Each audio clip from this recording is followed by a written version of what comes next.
Good morning, everybody, and welcome to InsureTalk9. We are broadcasting live from the Santam Regional Office in Sandton. My name is Nontutuko Mhlungu, and I will be your host for this session. And now, if you're sitting at home thinking, wait, have you missed the first 8 sessions of InsureTalk? No, you have not. You may be aware that InsureTalk9 is simply a continuation of a very successful run that we had in 2020, where we ended off with InsureTalk8 in November. Now, as always, we promise you an exciting lineup from our carefully selected speakers to the entertainment, and of course, not forgetting those precious CPD hours. Yes, this event has been accredited for 2.5 CPD hours, so you can look forward to receiving your certificates in the course of next week. Now, if you've had a glance at our agenda, you would have noticed that the topics today are underpinned by a common theme, this being the future. What this pandemic has done is that it's made us all acutely aware of the future, be it in your personal life or your professional life. So our speakers today will be sharing some of those insights and unpacking for us how we can all become more future fit. Let me take this opportunity now to thank all our event partners and our sponsors, without whom this event would not have been possible. Santam, of course, is our headline sponsor.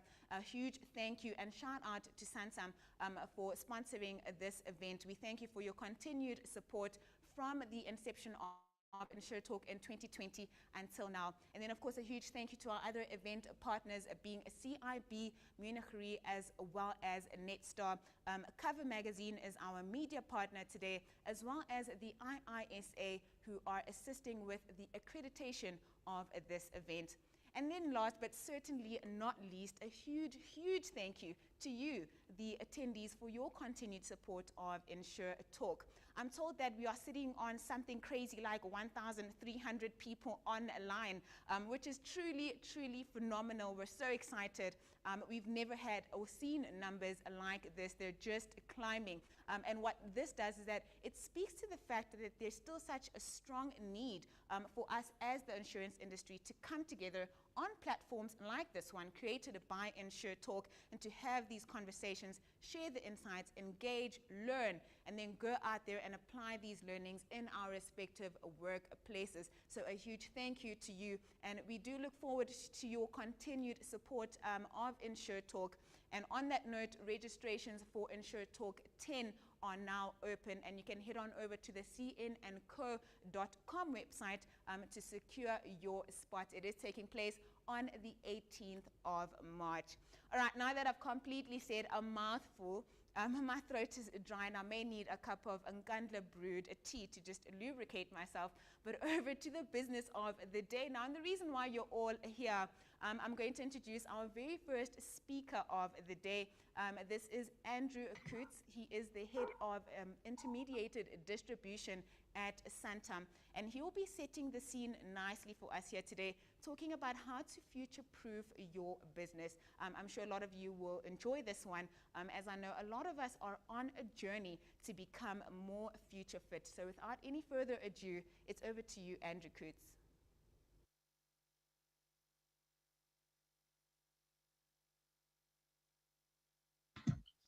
Good morning, everybody. It's a real pleasure to be able to spend some time with you this morning. Thank you very much for the introduction, and thank you for the opportunity to share a few thoughts. I want to kick off just by saying I'm at home, so I want to apologize in advance for the dogs, and yes, even the chickens who might be making noise in the background.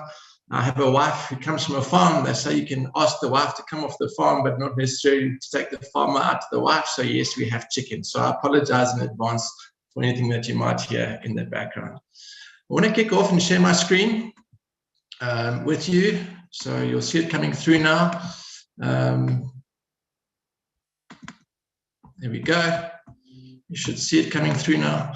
And the topic for my presentation today is all about building back better and how to future-proof your business. Now, you might also have seen on social media, there's a spat on at the moment between President Joe Biden and Prime Minister Boris Johnson about who first came up with this concept of build back better and who owns this sort of label.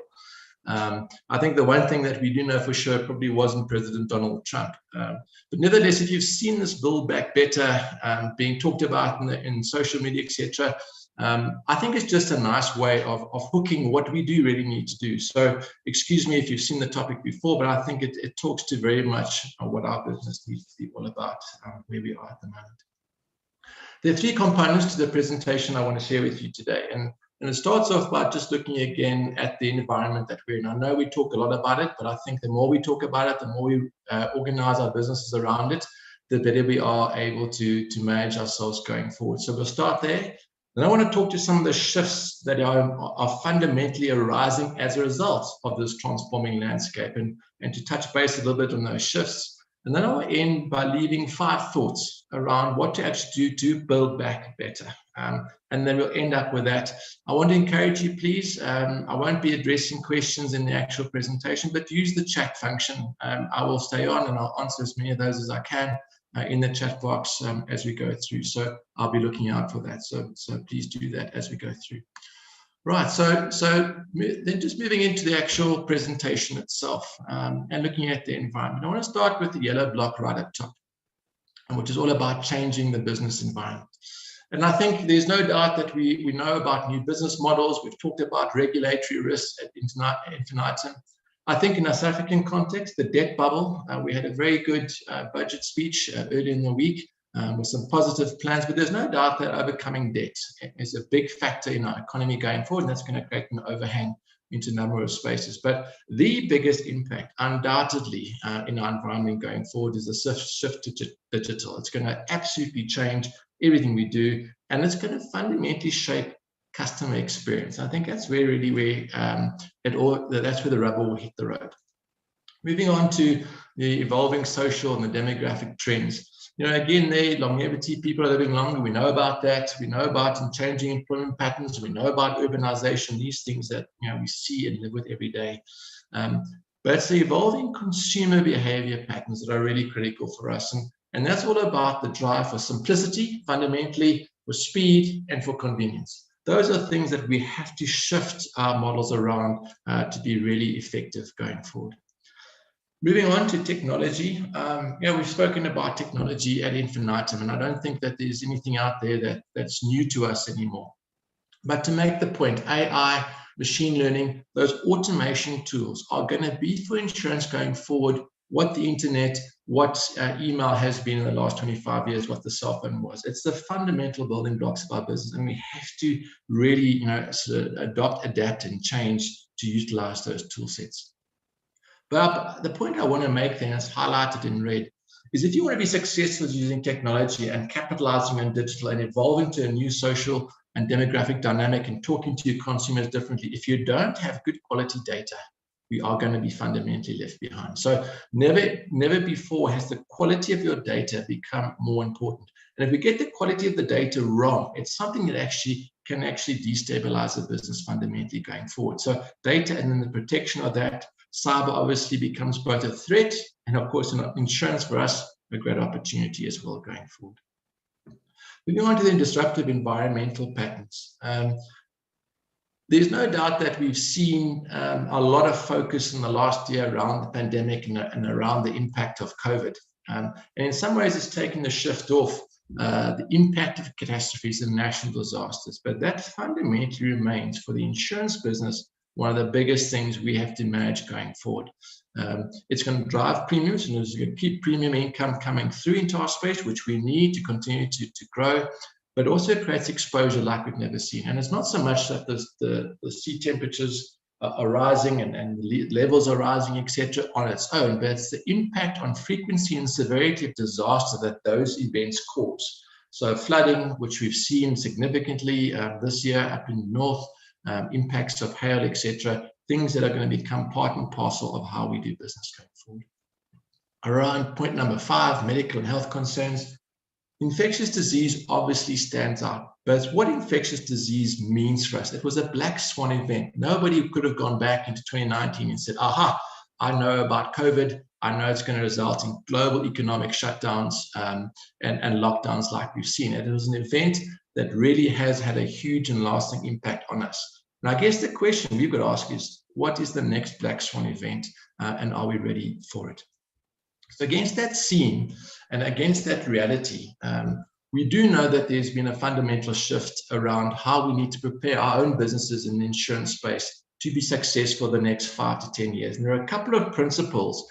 I've talked about this slide before, and I think many of us see this, and most reports that you read around McKinsey or whatever it might be, and an extension model will reinforce these principles. But if we don't get this right as a foundation, I think as an industry, we'll become less relevant. If in 2030 we are still selling the same products, but responding to the growing risk on the ground by just selling them for higher and higher premium, I think it's fair to say that we will probably be out of business. So what are those shifts worth highlighting in this space? I think it's critical to understand that shift from the claims payment after a loss to protection and prevention, this factor of commoditized risk transfer to risk management. So imagine the risk world where you have a continuum of risk prevention, risk management, and risk transfer.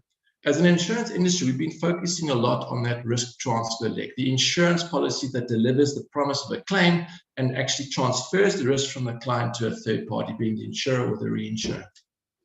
But the future has to be very much about moving that inflection point of value earlier, not about the payment of the claim, but about preventing the claim in the first place. A claim is a traumatic experience. If we can prevent that claim and then monetize the actual advice or the input around the management of risk and generate a robustness in it, and we'll talk about that more going forward, we create real sustainability in our model. It's almost about not being an insurance business going forward. It's about being a risk business going forward, where insurance is one of the propositions we have to deal with managing risk for a client.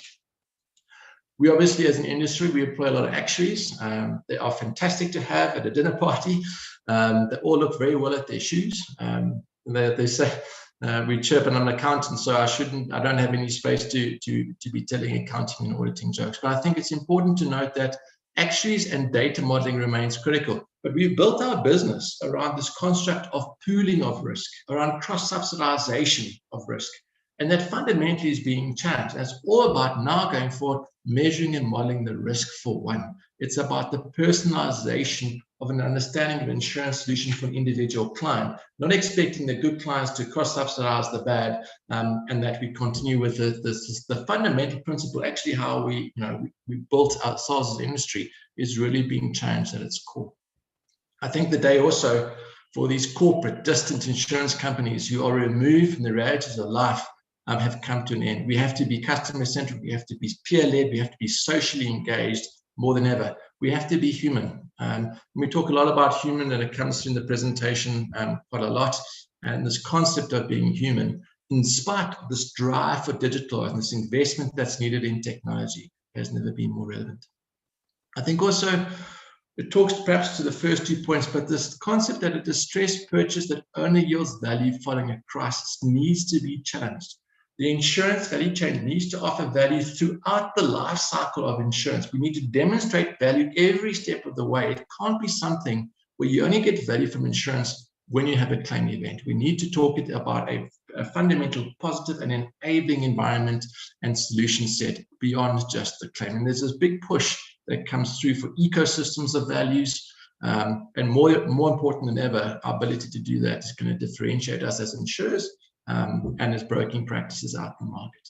And the last thing, fundamentally, our business is still underpinned by products and service value propositions, but we have to accept that the nature of those traditional products are going to change. A far more move from the fixed term static cover to a just-in-time cover, far more dynamic pricing, far more user-engaged models with self-service driving behavior.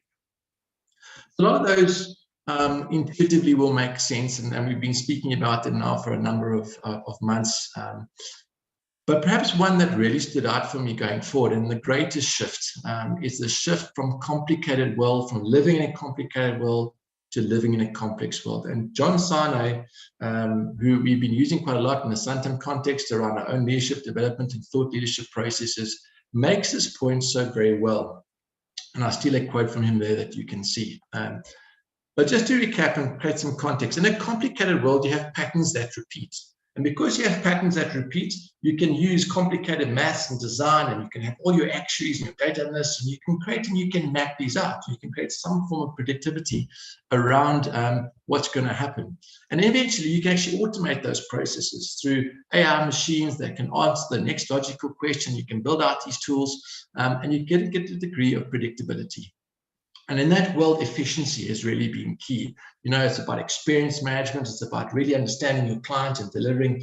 And that's the world we understand. And we've been working hard in that world for some time.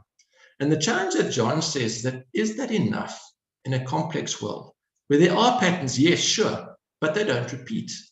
We cannot actually predict markets with tool sets like we have in the past, because a lot of that technology, whilst it's undoubtedly going to come, is not there to automate a complex world. And in a complex world, the biggest shift is that we need robustness.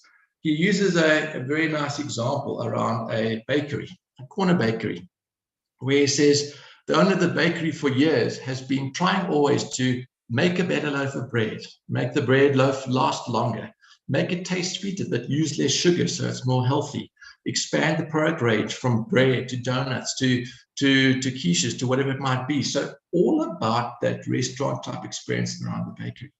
He says the future baker needs his business model not to be about just making bread and muffins, but also about perhaps aprons, online cooking courses, a recipe book that can be distributed, perhaps even a home cooked meal menu with pre-made ingredients that can be distributed. It's fundamentally taking the business from a single source of revenue and value to multiple sources of revenue and multiple value points, because he argues strongly that the shift to operating a complex world is to be robust, to have multiple revenue streams, to sustain shocks that we know are going to come, but we don't know how are going to impact us going forward. That really creates the context of both the economic and the environmental sense that we're in, as well as the shifts that the insurance industry will need to go through to adapt to the changes in digital, to adapt to technology trends and the new consumer buying behavior patterns. But all those things are sometimes just things, right? They're there, they exist. What are we going to actually do in our businesses to try and take advantage of the opportunities of learning that we've had, disruption that is real, and build back better?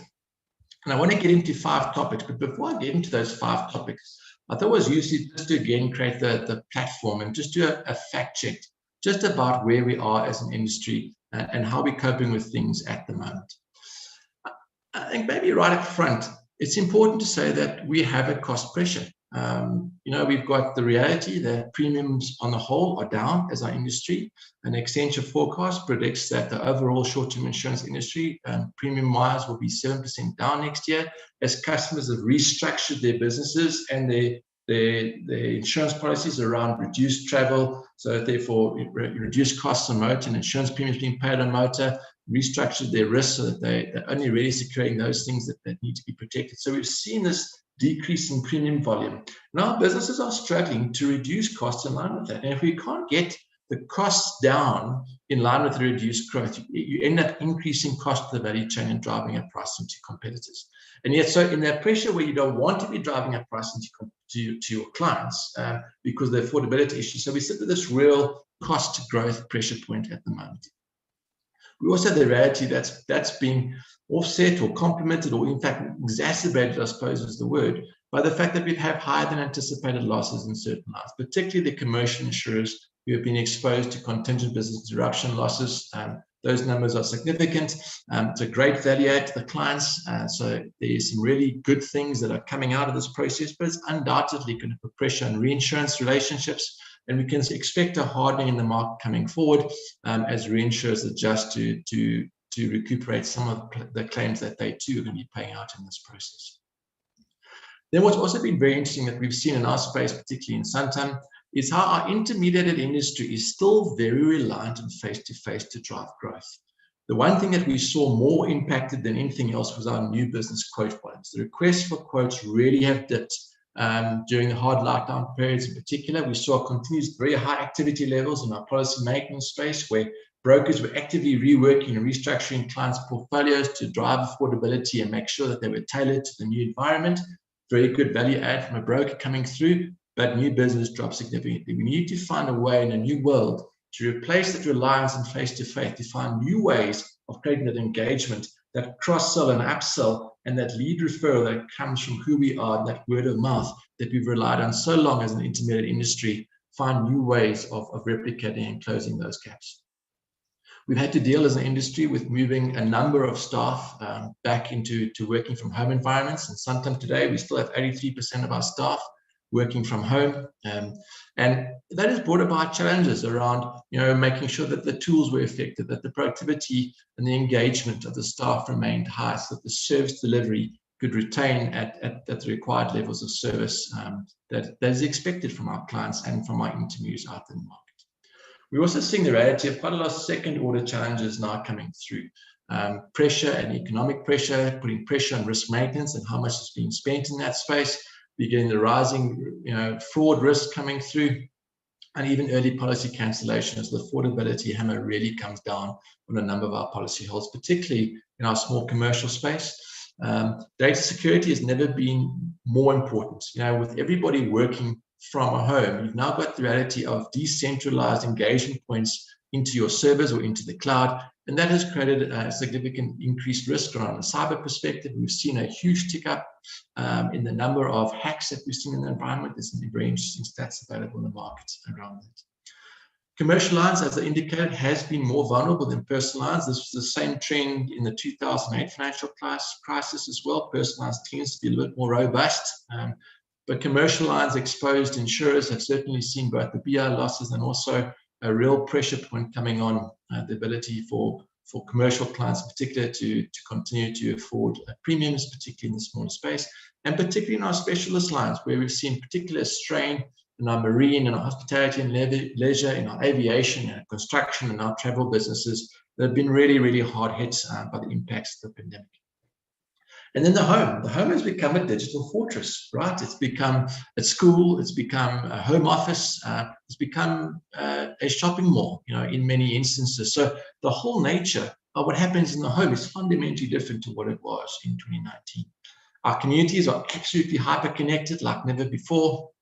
And we've got the reality of the wisdom of the crowd having a real impact on buying patterns to such an extent now that we know that very often the wisdom of the crowd is perceived as more important to a buyer in his buying behavior than will be necessarily the advice of an experienced intermediary.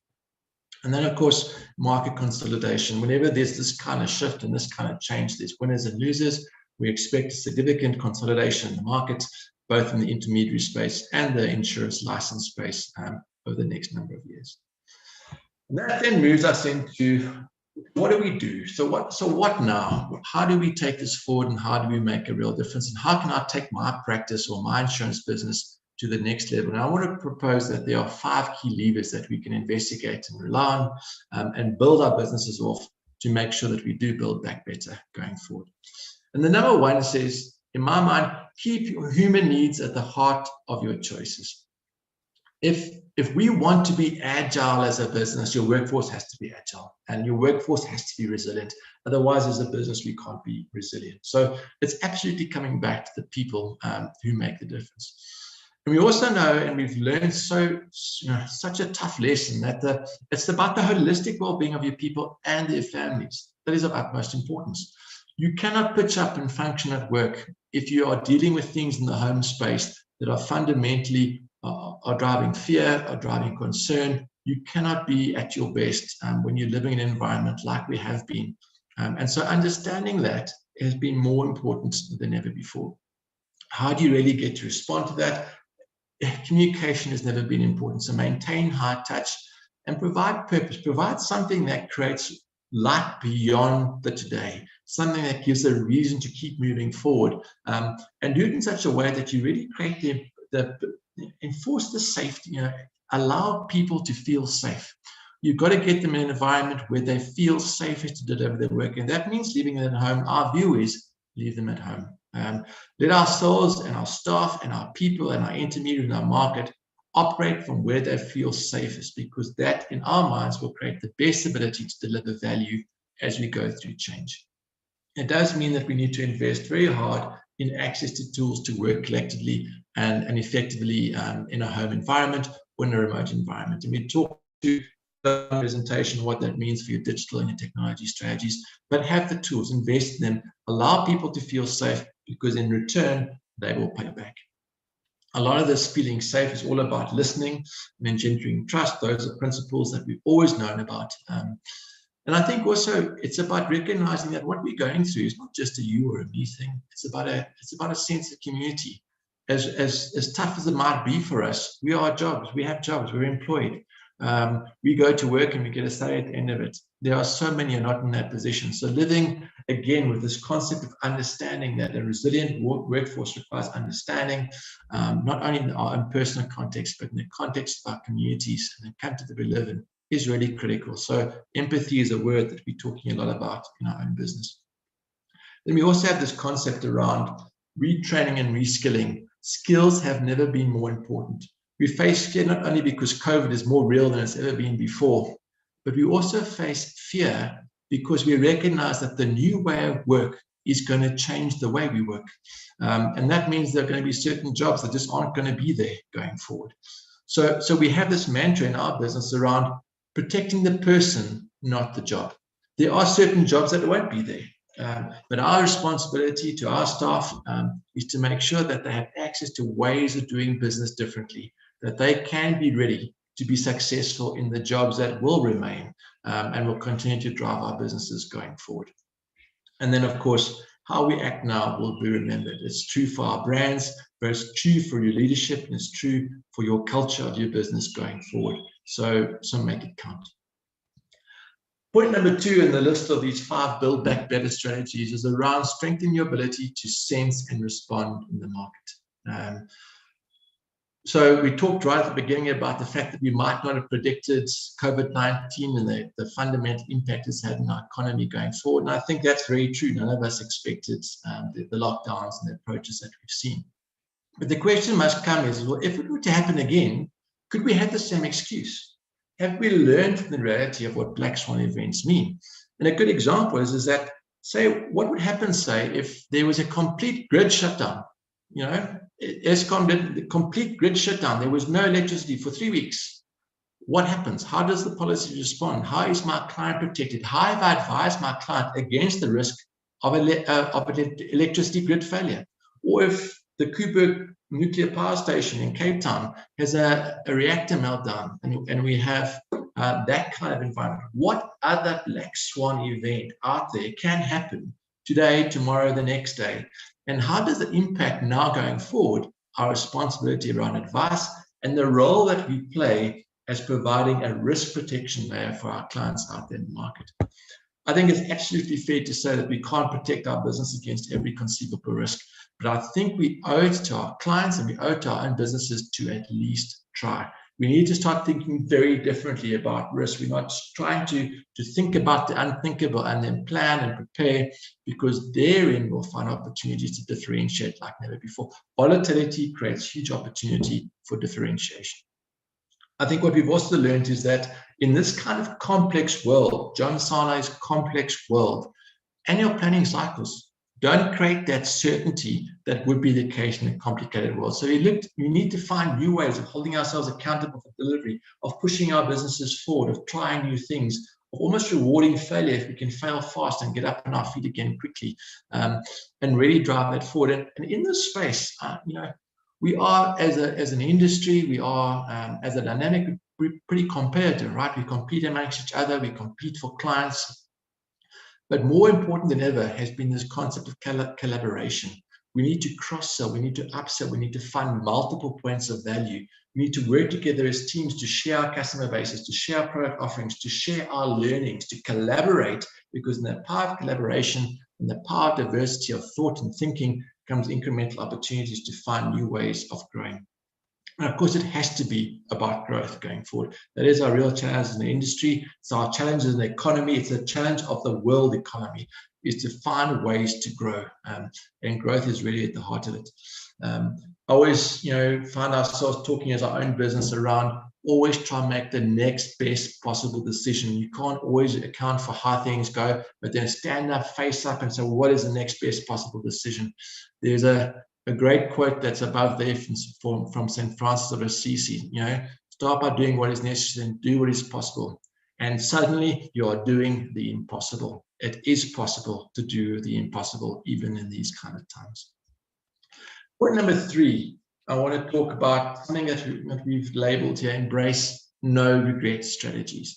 What's been most interesting for me about this whole journey around COVID and our response to that is it's actually fast-tracked many things that we knew were right anyway. And I guess that's the point. Many of these things that we're having to try suddenly get our heads around and put into our businesses are right not only for now, they're right in the long-term context as well. And I think, so just embrace that almost. And that's the advice here, is really get into it. And what are those no regret strategies, that we should just get done and really put energy behind? And that is, we must be more digital. We must be more data-driven, and we must get into the cloud. This concept of remote working and the need for data security and the need for being able to work from anywhere, wherever you are, and wherever your laptop is your office, is absolutely something that's going to stay with us going forward. We're also doing a lot in our own business, and I think it's something that we should talk to, and it's valued in every practice. There's this concept of agile. Now, agile is used a lot in IT project development, where we talk about moving forward, and we've got scrums, and we've got all these kind of bits and pieces. And I want to argue that it's a way of work that we need to adopt more than in just an IT context. It's about making sure you can push the point of decision making as low as possible to the engagement point with an intermediary or with the client. And you do that by empowering the teams.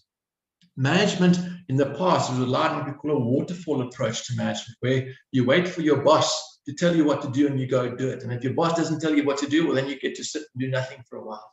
We need to fundamentally shift that environment to empowering our teams to add the value, to bring the business, to do the business, with your management lab becoming far more of a coaching space. Your management's job is to unlock the blockages in the team.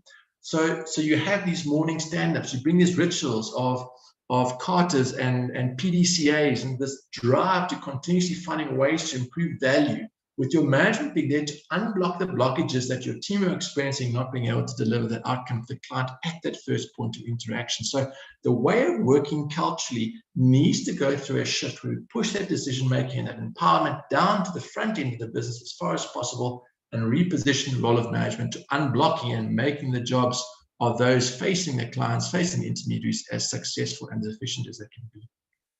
This is very often enabled through modern variable cost and remuneration structures. Incentives and remuneration are absolutely critical in a deployed environment where staff aren't sitting together in teams. You can't always see what's going on.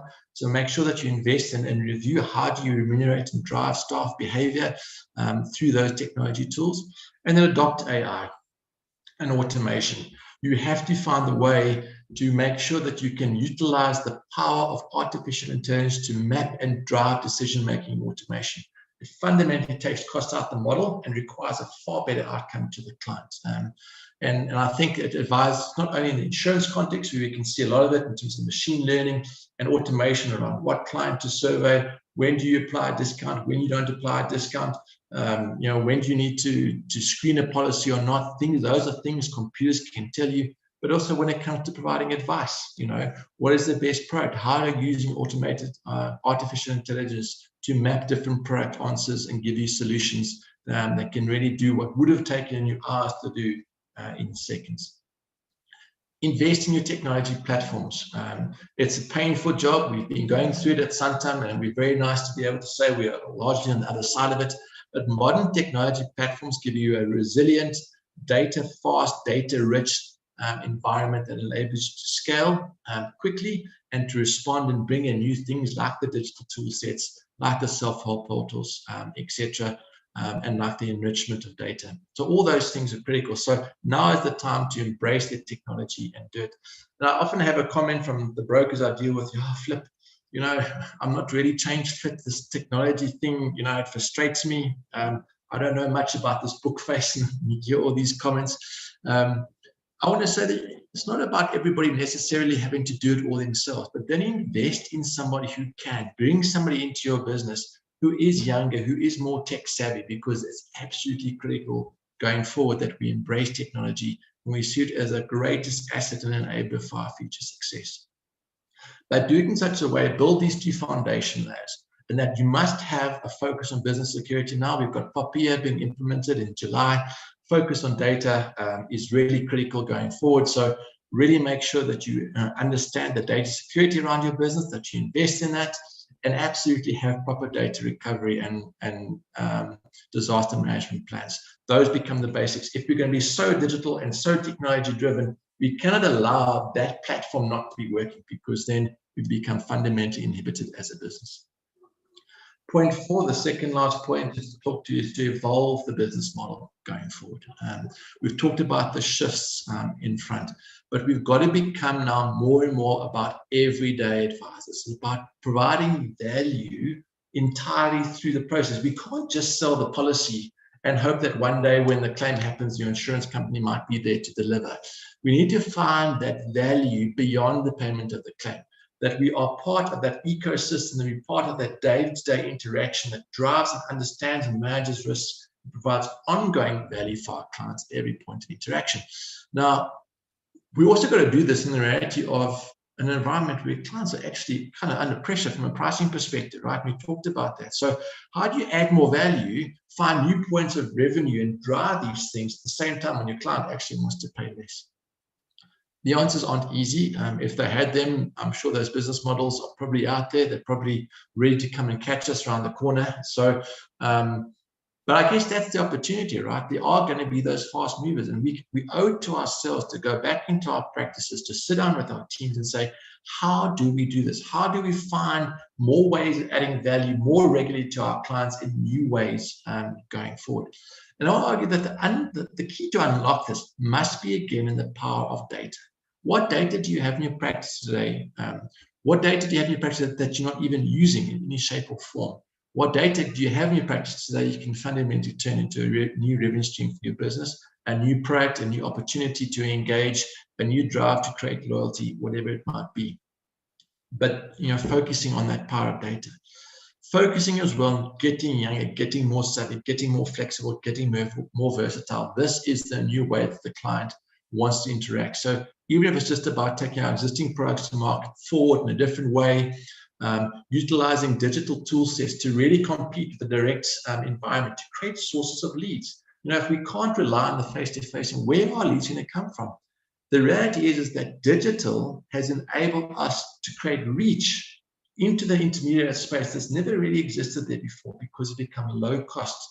Have a internet platform, have a website, have a Facebook page, have a leads monitoring system, have a process of driving campaigns around risk to source leads, get those leads back, screen them, start working them, cross-sell your book, upsell your book, find new opportunities to partner, whether it be into the life space or investment space, whether it be into motor dealerships. Find ways to broaden your networks, generate leads, and then find ways to keep engagement rich going forward. It will make a difference to your practice.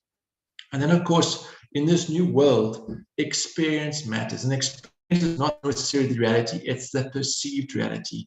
So if nothing else in your business, and no takeaway, go back to your business and look at the experience that your customers are receiving at every point of interaction with the business, and actively try to find ways to close the gaps and improve and manage that experience for your client. And then the last slide. Fundamental success is going to be about moving beyond insurance. If I look at this graph that we've got here, on the axis that runs on the left-hand side, you've got your existing offerings, and you can shift your business from your existing offerings up to new offerings. On the bottom, you've got existing customers, and you can shift that into new customers. The incremental change course focuses on taking your existing offerings to your existing customers and doing it better. So you do experience mapping, you improve that, you try to take out wastage, become more efficient, and that will give you incremental change. So your existing offerings to your existing customers is a way to drive out, and that's the basis, right? And that's the defensive strategy, and that's probably where we must all start, and that's where your experience mapping must happen. Make sure that you really are retaining your customers and that you're servicing your customers as well as you possibly can. But that won't be enough for long-term success. In order for us to get long-term success, we've got to drive our business into a more evolutionary change cycle. And that can be done through two levers. You can take your existing offerings or your existing offerings to new clients, or you can take your existing clients and give them new offerings. And so there's two sort of levers. Do you focus on new offerings to those clients, or do you focus on new clients to existing offerings? Each of those will give you some evolutionary growth. And you need evolutionary growth too, because perhaps that's a good place to start your thinking process, right? What products do I have now? What customers are serving? What other customers could benefit from our products? Or alternatively, who are my customers? What am I selling to them today? But what are the other needs that they're not getting from me? And can I fill that need? Good conversations to sit down and have in your business. But evolutionary change itself won't make us future fit. What we really need to survive is exponential change. And that's about taking new offerings to new clients around the risk ecosystem. And that's the great example we come back to with the baker and the bakery. The baker and the bakery who became about online cooking courses via YouTube, who became about recipe books, who became about aprons and a clothing line. It's moving into a space that generates multiple revenue streams, still within an environment that we know and are comfortable in, but fundamentally shifting what it is that we do and transforming our business into a whole new space. That brings me then to the end of my presentation. I hope you've been able to get some thoughts out of here that make some value. I'll be looking at the chat columns now just to answer any questions that might have arisen from that process. But really, I do hope that you get some value out of this whole day. It's great to share a platform with some very good speakers, and I hope you really get some value out of it. And have a fantastic weekend. May 2021 really be a great year for you personally, for your families, and of course for your businesses. Thank you very much for your time.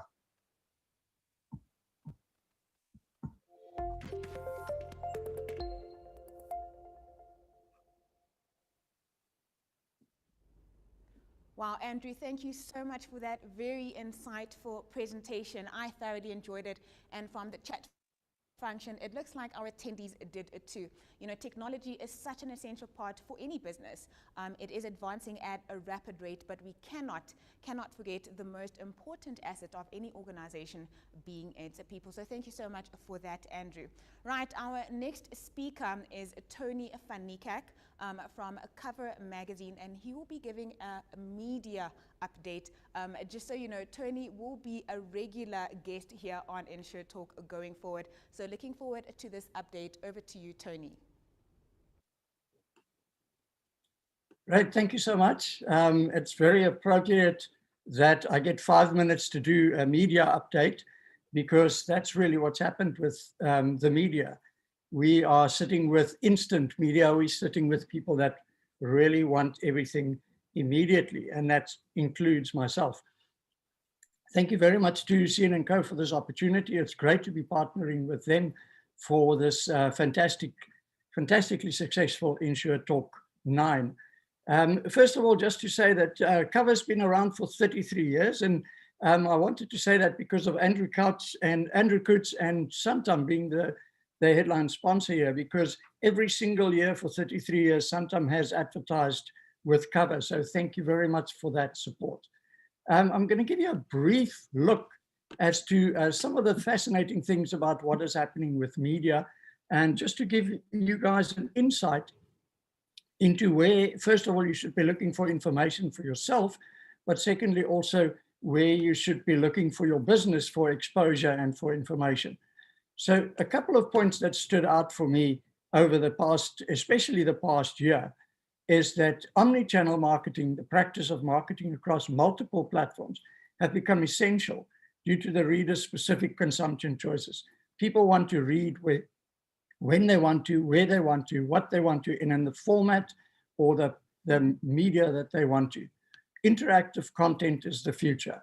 In other words, people want to swipe, they want to click, they want to be able to listen or read, etc. In other words, again, going to what the actual consumer wants. The rise of video, I mean, that is phenomenal. 52% of consumers claim that watching product videos makes them more in tune with that company and they could buy that product. 72% of businesses believe that video content has improved their conversion rates. 72%, that is massive. Podcasts have really arisen. Podcasts are the fastest growing sector of media consumption in South Africa, not overseas, in South Africa, the fastest growing. 43% of South Africa's online population have listened to a podcast in the last month. In other words, podcast is really where it's at the moment. Advice from content giant Google, and this is a direct quote from Google: rather than chase the latest SEO trends, it's more important to ensure a site has fast speeds, useful links, and well-written content. In other words, this whole problem that we have with fake news and with clickbait, etc., is coming home to bite. Google gives preference to in-depth, accurate, current content that is closely aligned with user intent. In other words, companies must keep this in mind when they create new content. That's specifically where Cover plays: in-depth, accurate content that is up to date and that is aligned with our readers and our users.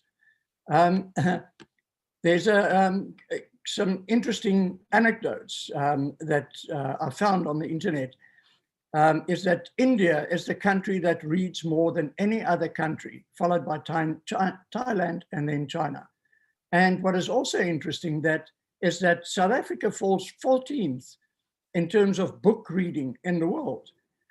More people read more per week in South Africa than people in Australia, the US, Canada, and Germany. Very, very important aspect in terms of South Africa's reading growth. And then one of my absolutely fascinating developments in the world at the moment, and why it's probably the most exciting time to be alive, is that there are more than 1,000 universities with more than 150,000 free online university courses. Now, I'm not just talking about short courses or this courses. No, you can go and do Harvard courses. You can do University of Pennsylvania, Michigan, Indian universities, Chinese universities. You can go and do proper online courses, the real course, for free, whichever you would like. You can't get the certificate or the diploma or whatever, but you can do it for free. If you go to classcentral.com, they've got more than 1,000 universities listed there. So just in closing, to give you a little bit of how this is translated into Cover, what's happened at Cover, our experience, especially over the last year. Now, we've been driving the digital for many years and transforming, etc. But what we've seen just over the last year is that we've experienced a 72% increase in the readers of our digital magazine. Now, this is not just people that go onto our website. These are people that are actually reading the digital magazine, either downloading it, reading in a digital flipbook format, or going to our WebMag platform to read the magazine there. We are definitely focusing on that. We're spending a lot of money and time on increasing that, and we aim to grow that readership by another 50% by July. We've also employed 2 new staff members full-time for just to focus on multimedia design and to also focus on growing consumption, specifically in getting engagement and growing the consumption. If you look at Cover's staff complement now, we've got 8 full-time staff members. We use quite a bit of contracted people, but we've got 8 full-time staff members. Of those full-time staff members, 6 of them are technology people, focused on technology, focused on digital and on multimedia. So this is where the environment is at the moment, and I don't see that going back to where it was in the past. I think this is the shift that has happened in media, and I'm sure that you all experienced that. That's it from me. Thank you very much. I hope I've stuck to my 5 minutes. Thank you very much to Llewellyn and the CNN crew for this time.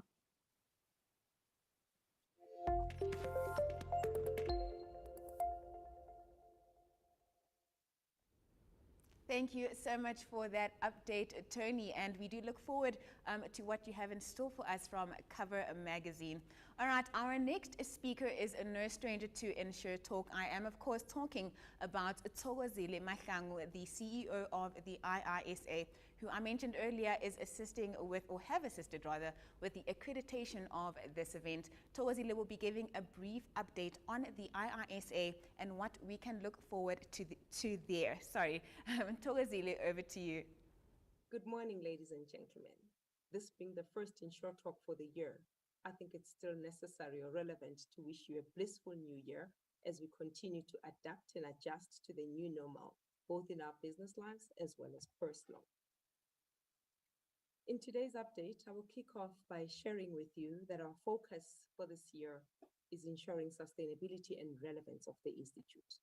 That will make sure that we remain relevant to our members as well as to the industry at large. This will be done through retention of professional members as well as corporate partners. We'll also focus on collaborative relationships as well as elevating the awareness of our service offering and value proposition. Following a challenging 2020, we deemed it necessary that we reconnect as an industry, as a community, and as a people. So we will be hosting our annual insurance conference in partnership with SAIA as well as the FIA as a content contributor. The conference will take place on the 2nd to the 3rd of August, and the theme is Reimagined to Reconnect. With almost 50% of registrants, this is an indication that there is definitely a need to reconnect again as an industry. The convergence will be different. We will maximize the Sun City's multi-site conference facilities. This will mean that we'll run 5 to 6 sessions running concurrently with limited capacity in each. This will enable us to ensure that we adhere to the social distancing regulations. Tea breaks and visits to the exhibition center will be on a scheduled and rotation basis. This will make sure that we have meaningful business engagements that we have been longing for. On Sunday, we'll have a golf day.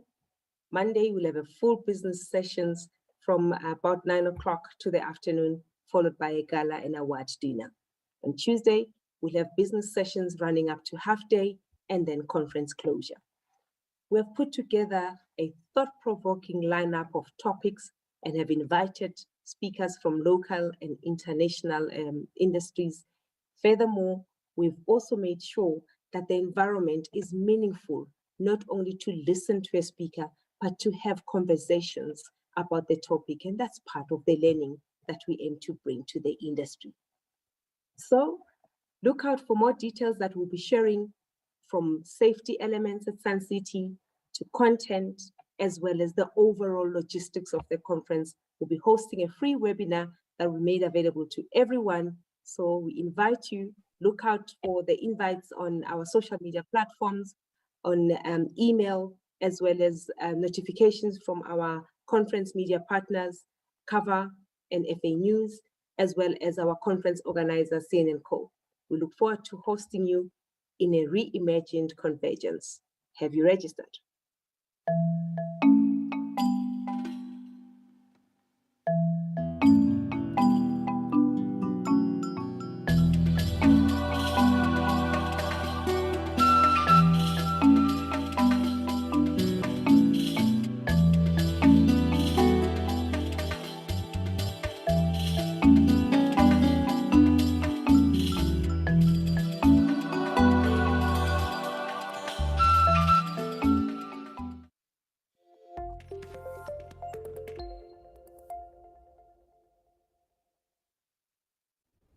Thank you so much for that update, Thokozile. I'm sure the entire industry cannot wait for the AIE conference later this year. All right, on to our next speaker now. We have got Mike Winstanley. He is the head of engineering at CIB and will be talking to us today about plant or risk insurance and the important considerations there for you to make an informed decision. Over to you, Mike.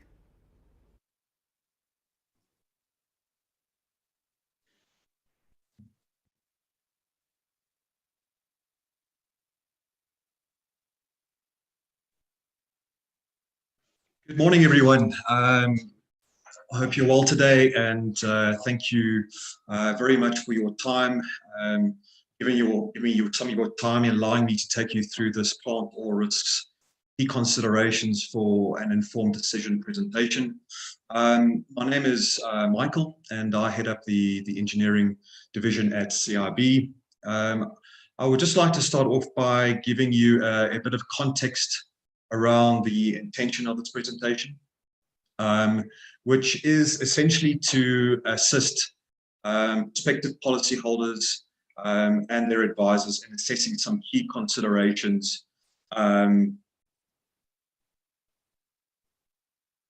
before entering into a plant or risk insurance contract with an insurer. Sorry, I just want to make sure that I actually am on here.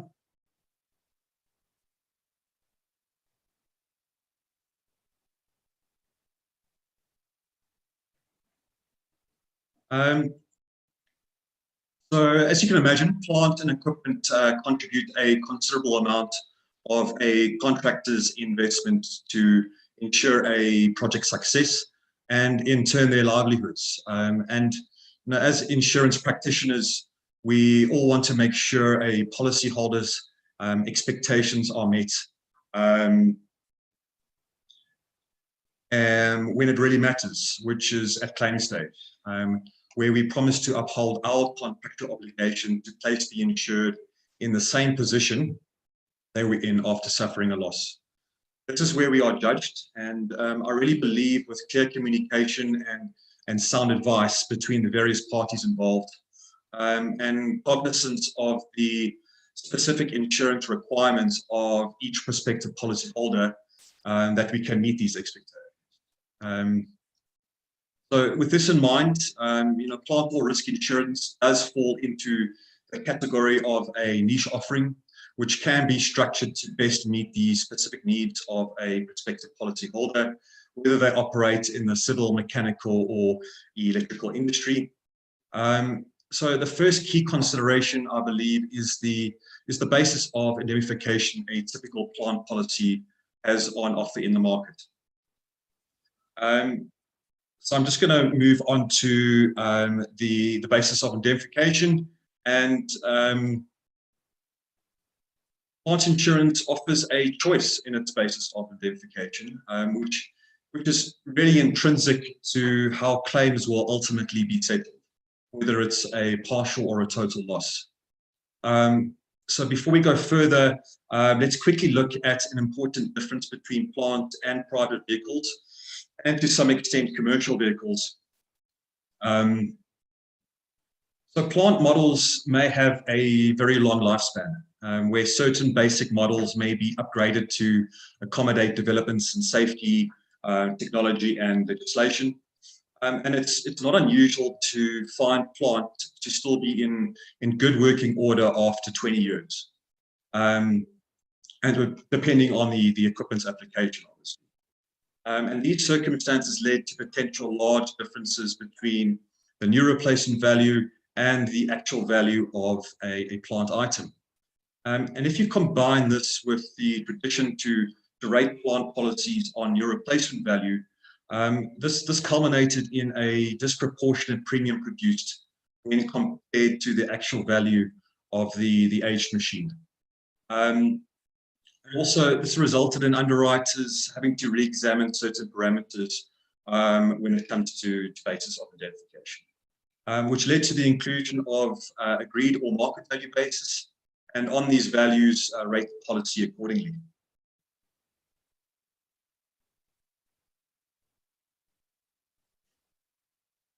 So we're now going to delve a little deeper into the intention of new replacement market and agreed value, and their implications. And this may influence the choice a prospective policyholder may make when assessing these options.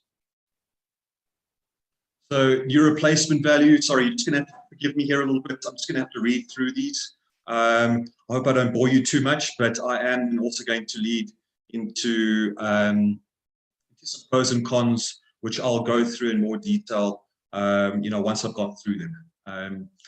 So new replacement value. So in the event of a total loss, settlement will be market value or the sum insured reflected on the schedule, whichever is the lesser, less salvage and the deductible. And in the event of a partial loss, settlement will be the cost of restoration to working order, However, should the sum insured be less than the new replacement value reflected on the schedule, the policy will be subject to average. In the event of a total loss on market value, settlement will be the market value or the sum insured reflected on the schedule, whichever is the lesser, less salvage and the deductible. And in the event of a partial loss, the cost of restoration to working order. In respect of replacement of new parts, spares and components, the indemnity shall be limited to the portion of the sum insured based on the new replacement value of the item in question. An agreed value. So agreed value and its intended basis of indemnification may vary from insurer to insurer in the market. And it's therefore prudent to study each to ensure prospective policyholders are advised accordingly. And the following is a typical intended application. So in the event of a total loss, the agreed value is subject to a variance within 10% of the market value. Therefore, maximum market value plus 10% of the sum insured, whichever is the lesser, less salvage and the deductible. In the event of a partial loss, the cost of restoration to working order and in respect of replacement of new parts, spares and components, the indemnity shall be limited to the portion that the sum insured bears the new replacement value of the item. So now when we head on to when we actually start evaluating the different bases of indemnification, what stands out immediately when examining the different bases? And it's these different bases and what a potential policyholder could essentially go with could lead to potential unpleasant arguments on partial losses at claim stage when indemnity is limited to the proportion that the sum insured bears to the new replacement value, when new parts, spares and components are required to return the machine to working order. So how do we avoid these disagreements at claim stage? Firstly, I believe it's imperative that prospective policyholders are made aware of this potential shortfall. As insurers, they cannot be expected to place the insured in a better position after suffering a loss.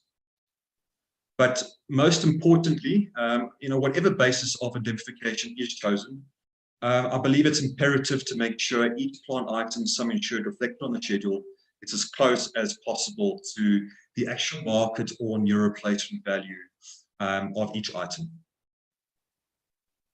So what would be the best way of trying to ensure this outcome? A strong case can be made at policy issuing stage and upon renewal each year to employ a professional valuator to determine the market and new replacement values of each plant item. There will be a cost to go through this process, but often will be far less than the potential shortfall the insured may suffer at claim stage if plant items are heavily underinsured. Why else would it be prudent to employ the services of a valuator? This is due to the correlation between the value of second-hand plant items in the market and the state of the construction industry in the economy. So, what happens in the absence of construction work like we've had over the last year or so? And it leads to, or can lead to, a surplus capacity in the industry, which could result in machines standing idle, which tends to suppress the second-hand plant market. And these factors could very well lead to variances in the machine's market value year on year, and therefore cannot be ignored. So if a plant item has been valued and is pegged correctly, ideally insuring on new replacement value ideally would perhaps be the way to go. And in my opinion, yes, it would be, as this would be ideal, as no betterment would be imposed in the event of a partial loss when new parts are required to replace second-hand parts in order to return the machine to working order. But again, the specific needs of the prospective policyholder would need to be considered. As the premium implication, to insure items on a higher new replacement value when compared to the market value of the same item in question just may not be affordable. This then returns us to ensuring that the prospective policyholder is then made aware of the potential shortfall on a partial loss when betterment may be applied, replacing old parts with new parts if the policyholder chooses to insure on market day. So I'm now going to move on to hide-in plant, which is a separate section which may be included within a plant all risk policy. And an important question which prospective policyholders need to consider is, will you be hiring in any item of plant within the next 12 months? To complete a project, contractors will often choose to hire in plant items which are not owned by them. And additionally, depending on the conditions of hire they enter into, they could very well be responsible for insuring the machine when hired in. And the question then arises, will then plant hired in automatically be covered by the policy's own plant material damage section? This is not the case, and a separate section will need to be incorporated into the policy, specifically for hired in plant and rated separately.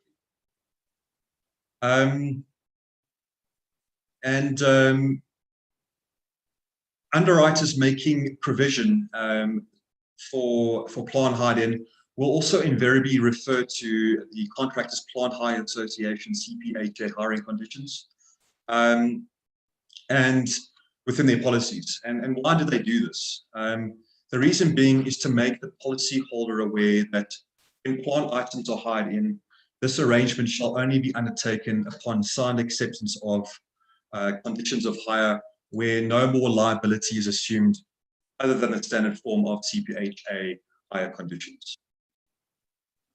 So the CPHA provides two different versions of hire conditions. The first being version 1, where the hirer insures the plant hired in, and the second, version 2, where the owner of the plant hiring out insures the item. So, it's really of crucial importance for policyholders to obtain contractual certainty when entering into a hire agreement. Because, at claim stage, whether it's version 1 or version 2 of these CPHA conditions of hire, insurers will call for this contract to ascertain who is responsible for taking out the insurance when it's hired in. I'm now just going to touch on the plant all risk extensions. There are several plant all risk extensions available in the market, and underwriters may very well load additional premium or deductibles to write these extensions into the policy, but they should at the very least be presented to a prospective policyholder to get the most out of their plant all risk insurance. I'm also now just going to touch on some plant all risk exclusions. We're going to touch on a few. There are more, but I just want to sort of delve into the more pertinent ones, the ones that come up quite a bit. So electrical and mechanical breakdown. Most plant all risk policies will exclude electrical and mechanical breakdown. However, a provision is made, where if an accident occurs as a consequence of such breakdown or derangement, which then in turn causes external damage to the machine, this consequential damage could very well be indemnifiable. So that's something just to look out for when assessing these wordings. Wear and tear, by its very nature, plants and equipment will be subjected to expected wear and tear. And as you know, this is not intended to be covered under a plant all risk policy. However, some wordings may include a provision where this exclusion shall only apply to that part which has suffered wear and tear, where the remaining insured property, which is not directly affected by the wear and tear, but is damaged as a consequence thereof, shall be indemnified. It must also be stated that some policies will go as far as to mention specific parts and attachments such as drill bits and cutting surfaces, etc., which are excluded from the cover of orders. That's literally something to look out for when going through. Plants and equipment working underground. It makes sense that insurance required for plant and equipment working underground will require careful consideration at underwriting stage for obvious reasons. In fact, engineering treaties may include this very exclusion and limit the sum insured per item and in the aggregate. And if this risk is considered, it could very well necessitate the inclusion of specific terms and conditions, somewhat mitigate the insurer's exposure. Failure to follow prescribed techniques. The failure to follow prescribed techniques or the intentional overriding of safety features and automatic controls of a plant item is also not intended to be indemnified under a plant insurance policy. And there's just an example, if a plant operator overrides the electronic braking system on a mining dump truck, it causes the brake system to overheat, then makes contact with leaking brake fluid. This could potentially result in a fire and a potential total loss. I'm just going to move on to contractor site liability, which is a separate section which can be added to the plant policy. So now, if you consider the application of a heavy machine such as a front-end loader and the damage it may cause to existing third-party property whilst operating a site, these machines are designed, for moving or loading materials like the soil, rock, and sand from the earth, and therefore loss or damage to third-party property, such as existing underground services, whilst operating this machine on a construction site, is a very, very real possibility. And another example is, what about a very large specialized heavy lifting equipment such as tower cranes?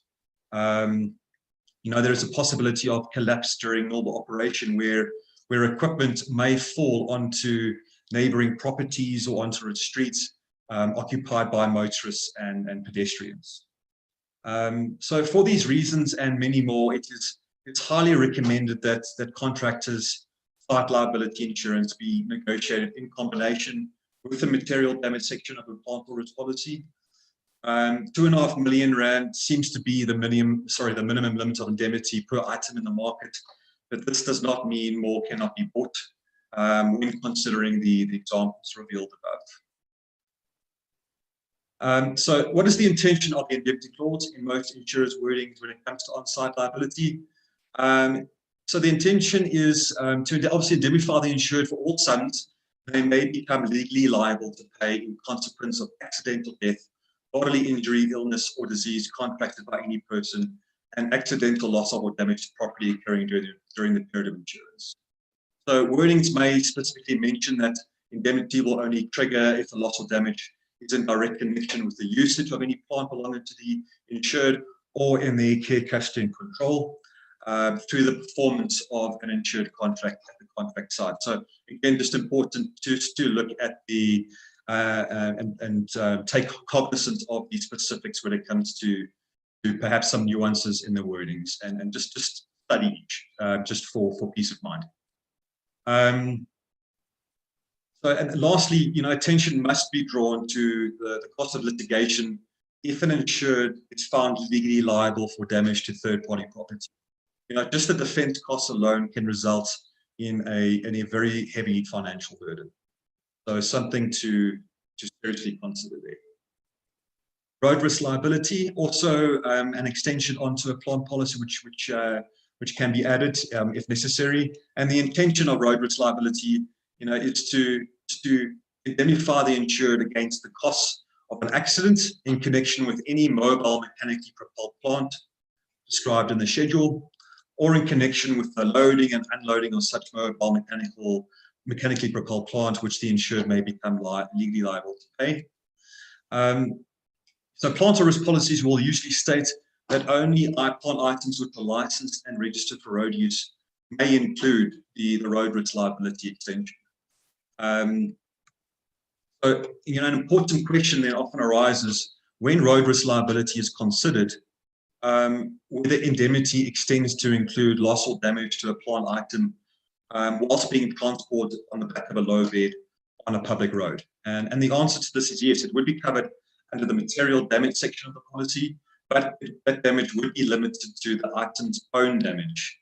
So for example, when on the back of a low bed, the loader's arm is extended beyond the transport or conveyance vehicle's perimeter, which then collides with the bridge, causing damage to the loader's arm. the damage to the loader's arm would obviously be covered under the material damage section of the policy.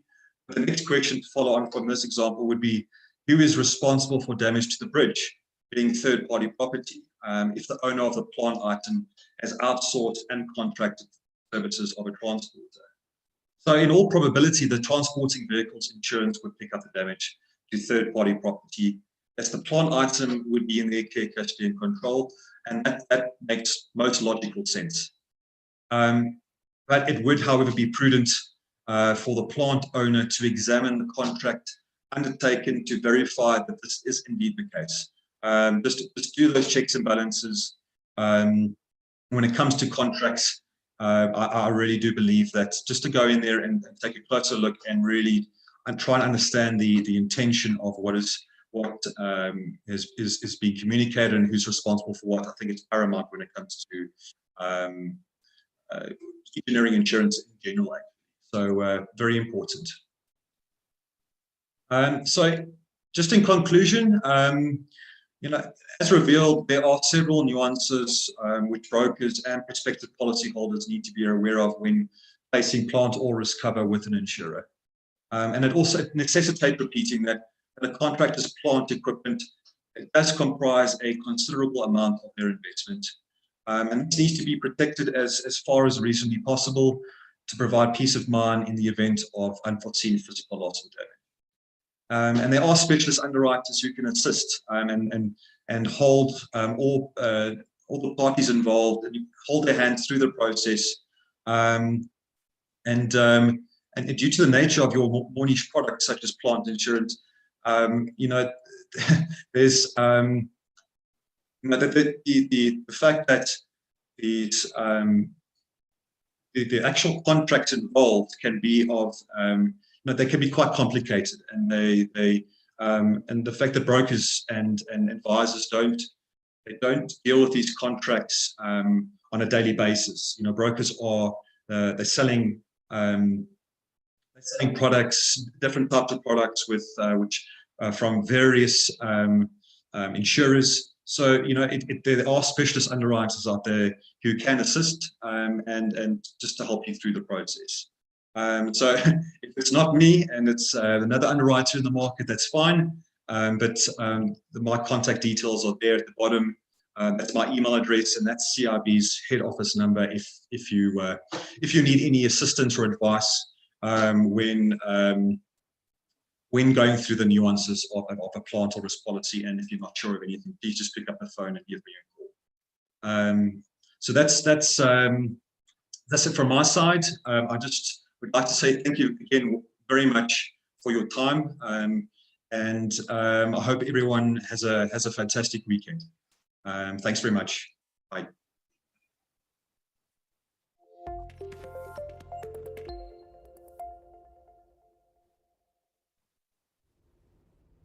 All right, thank you so much, Mike, for that very interesting presentation. I'm sure all our attendees enjoyed it. As a reminder, CIB is one of our event partners today. All right, so in honor of the month of love, we've cooked up some entertainment for you. Bianca LaGrange and her husband, David Johnson, will be singing 2 songs for us here today. So we do hope that you do enjoy this. Bianca and David, over to you. Hi to all the InsureTalk attendees. We hope you're enjoying your first session of 2021. My name's Bianca LaGrange. And I'm David Johnson. And we're going to perform our very first song together, Ek Beklei vir jou. Here we go.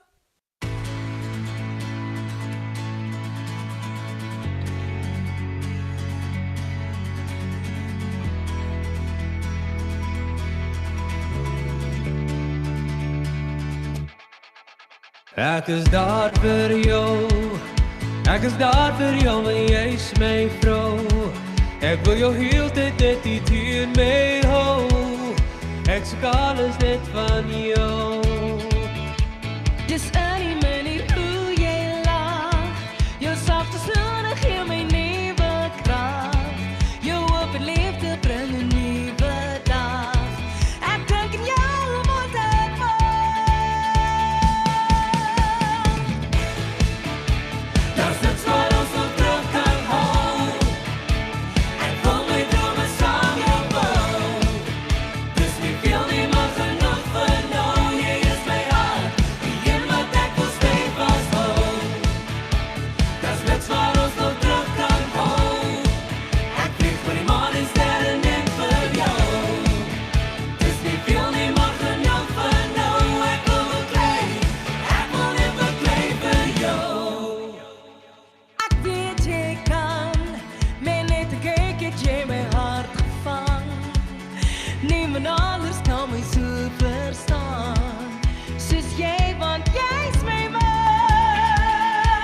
Nooit sal ek iemand anders kry, nog so iemand wat my so verlei. Jy's perfek gemaak net vir my, daar's geen ander mens soos jy. Das niks wat ons nog terug kan hou, ek wil my drome saam jou bou. Dis nie veel nie, maar genoeg vir nou, jy is my hart, die een wat ek wil stevig hou. Das niks wat ons nog terug kan hou, ek vlieg vir die maan en sterre net vir jou. Dis nie veel nie, maar genoeg vir nou, ek wil beklei vir jou. Saam sal ons sê, ons liefde is belê. Wat aan my hart, vry van alles waar.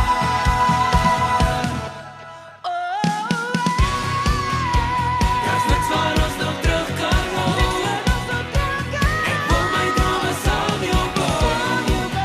Dis nie veel nie, maar genoeg vir nou, jy is my hart, die een wat ek wil stevig hou. Daar's niks wat ons nog terug kan hou, ek vlieg vir die maan en sterre net vir jou. Dis nie veel nie, maar genoeg vir nou, ek wil beklei vir jou. These next couple of songs, we want to get you into a weekend mood. Are you ready, boo? The club isn't the best place to find a lover, so the bar is where I go. Me and my friends at the table doing shots, speaking faster than we talk slow. You come over and start up a conversation with just me, and trust me, I'll give it a chance. Now take my hand, stop and man in the jukebox, and then we start to dance. Now I'm singing like, girl, you know I want your love. Your love was handmade for somebody like me. Come on now, follow my lead. I may be crazy, don't mind me. Say, boy, let's not talk too much. Grab on my waist and put that body on me. Come on now, follow my lead. Come on now, follow my lead. I'm in love with the shape of you. We push and pull like a magnet do. I know my heart is falling too. I'm in love with your body. Last night you were in my room, and now my bed sheets smell like you. Every day discovering something brand new. I'm in love with your body. Oh, I, oh, I, oh, I, oh, I. I'm in love with your body. Oh, I, oh, I, oh, I. I'm in love with your body. Oh, I, oh, I, oh, I, oh, I. I'm in love with your body. Every day discovering something brand new. I'm in love with the shape of you. Come on, be my baby, come on. Come on, be my baby, come on. Come on, be my baby, come on. Come on, be my baby, come on. Come on, be my baby, come on. Come on, be my baby, come on. Come on, be my baby, come on. Come on, be my baby, come on. I'm in love with the shape of you. We push and pull like a magnet do. I know my heart is falling too. I'm in love with your body. Last night you were in my room, and now my bed sheets smell like you. Every day discovering something brand new. I'm in love with your body. Come on, be my baby, come on. Come on, be my baby, come on. Come on, be my baby, come on. Come on, be my baby, come on. Come on, be my baby, come on. Come on, be my baby. I'm in love with the shape of you.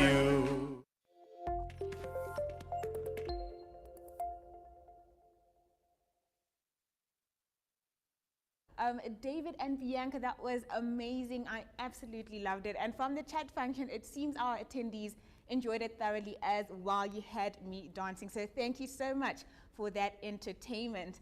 All right, over to our next speaker now. We have got Belinda Felix. She is the General Manager for Insurance Markets at Netstar. And she'll be talking to us about how telematics is revolutionizing the insurance industry. But before we go into Belinda's talk, just a short announcement, and she will elaborate on this in her talk. In a first of its kind in the vehicle telematics tracking and recovery industry, Netstar, a subsidiary of Altron, has launched an exciting online CPD platform. It's called the Netstar CPD Hub, and it will allow all financial service providers to earn CPD points online and effortlessly meet their CPD requirements. So Belinda will be elaborating on this in her talk right now. So without any further ado, it's over to you, Belinda.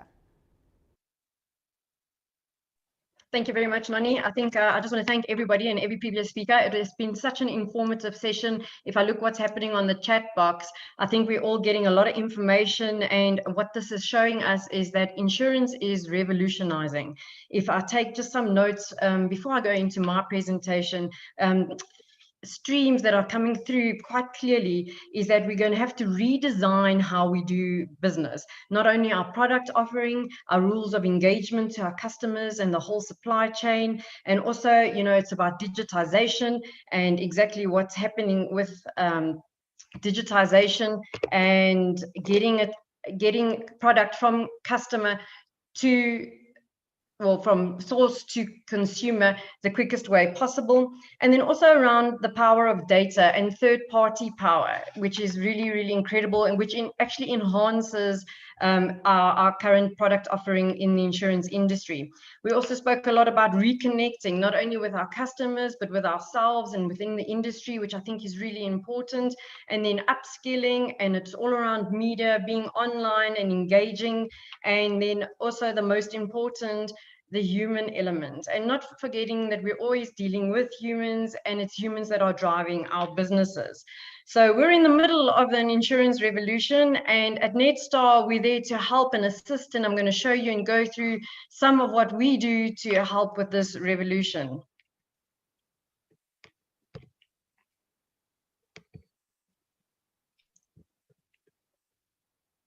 Okay, so it's often said that technology is the ultimate equalizer, and in my experience, it is the best way to deliver value to our customers, because if it is used correctly, technology can enable companies to do just that. So if you look at InsureTech, you know, applications that are making it simpler to buy insurance already, you know, technology is embedded into the entire insurance customer journey. InsureTech applications are used to make it simpler to buy short-term and on-demand insurance. And obviously, artificial intelligence is used to calculate the risk profiles and the premiums. Now, disintermediation has become a feature in the industry, as customers are now able to sign themselves up and to determine their own needs without having to consult anybody with regards to their products. Technology has lowered barriers to entry, and it can lead to commoditization of the consumer offering. And the most successful insurers will be those that use the technology and the data to customize their offering to every individual customer.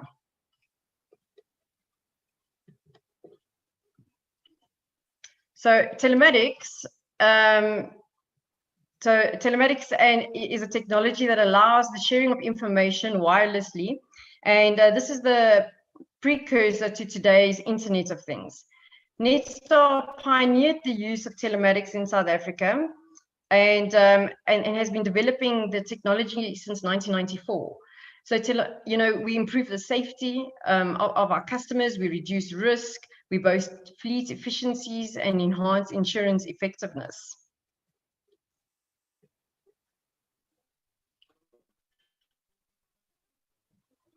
So for private vehicle tracking and recovery, telematics can be used to monitor several aspects of vehicle use and calculate premiums accordingly.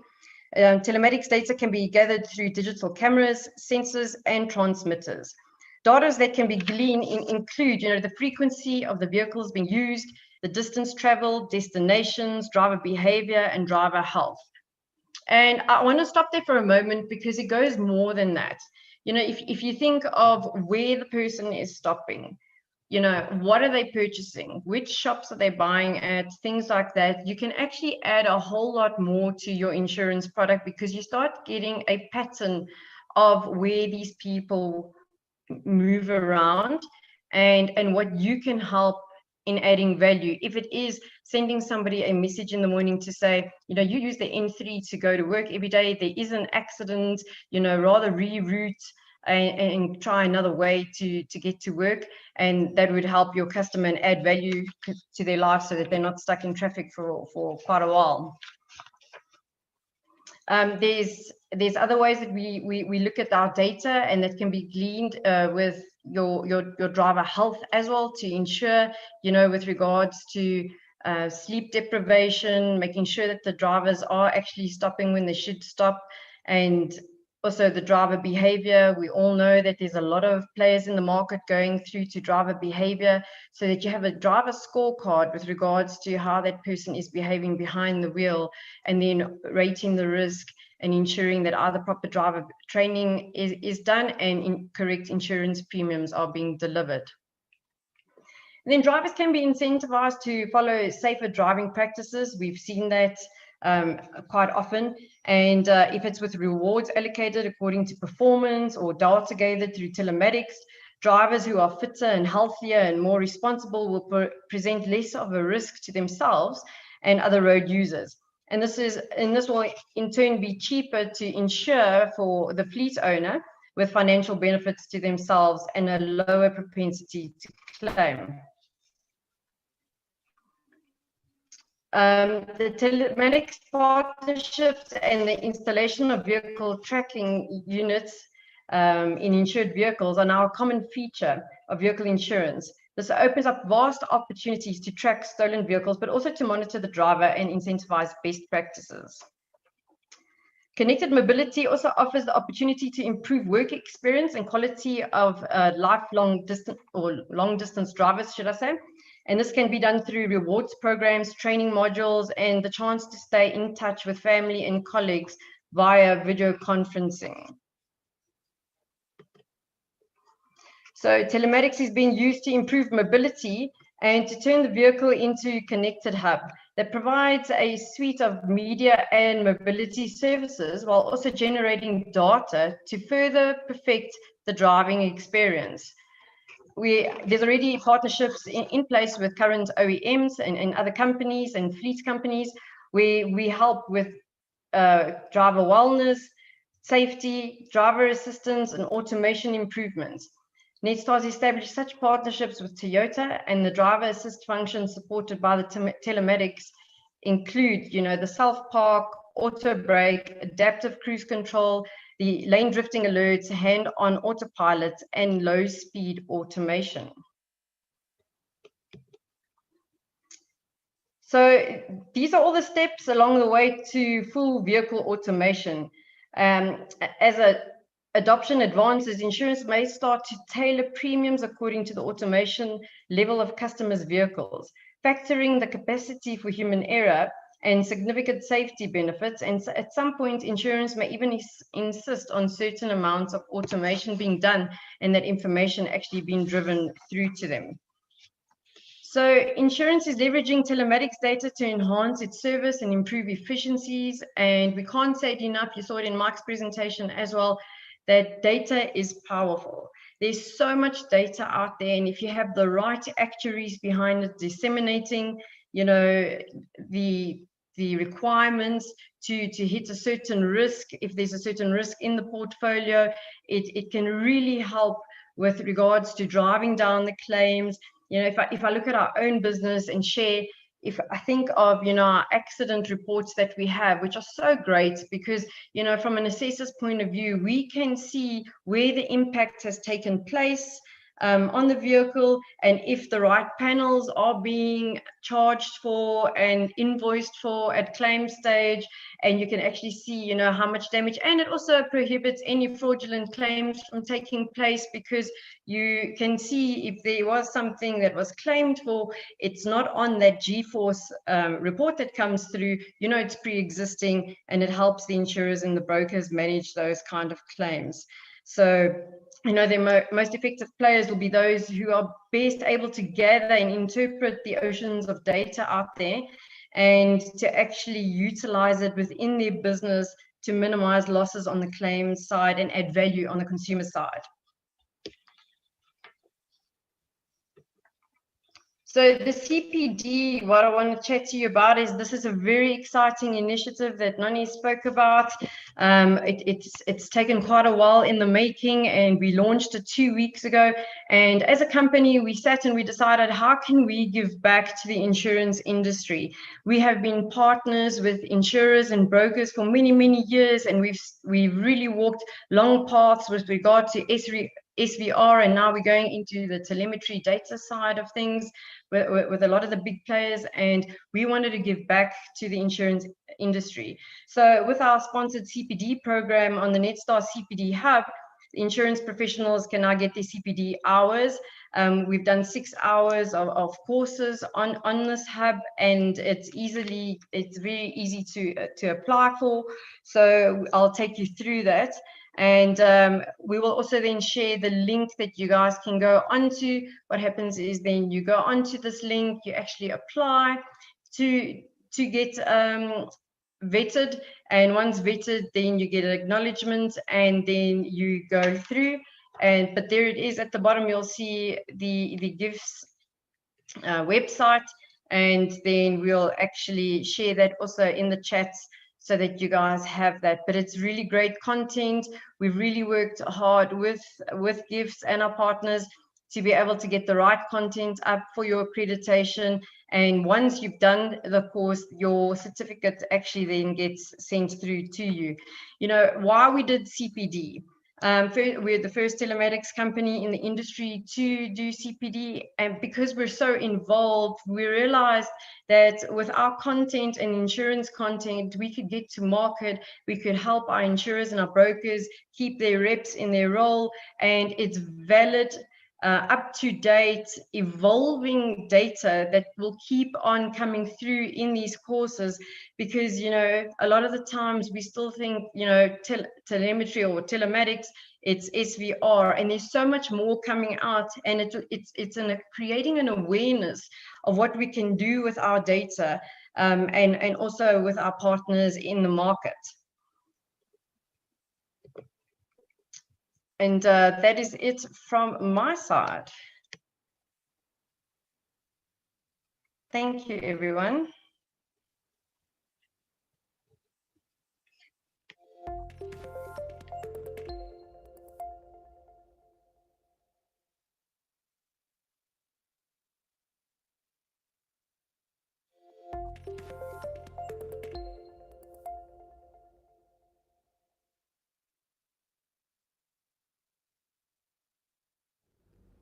So does to not know he's coming on?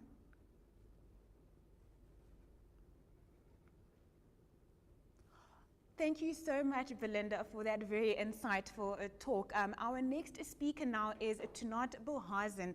He is the General Manager at Munich Re Non-Life, and he will be talking to us today about the customer journey of the future. Over to you, Tunat.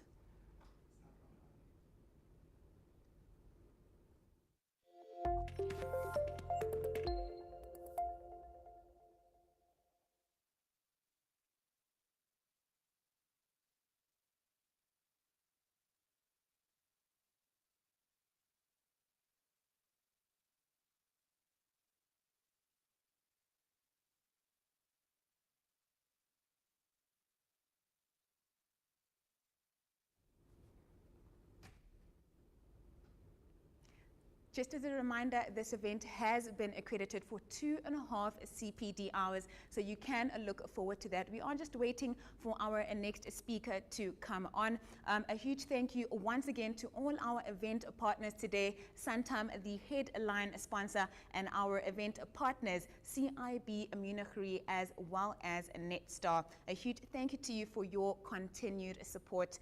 We are just waiting for Tunat Bohazen to come online and do his presentation.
Apologize for that. One of our speakers just had some technical difficulties connecting, but he is on a line now. So our next speaker is Dr. Azar Jamin. He is the chief economist at Econometrics and will be giving us an overview of the current as well as the future state of the economy. This should be interesting right on the back of the budget speech, which took place on the 24th. So without further ado, it's over to you, Dr. Azar Jamin.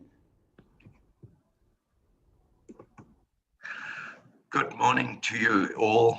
I do apologize. I've got a spate of laryngitis, but I hope you can all hear me, and I will proceed without further ado.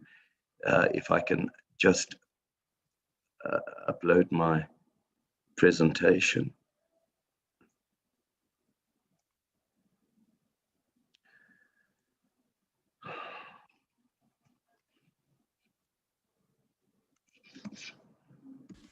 Dr. Azar, this is Llewellyn from CN&CO.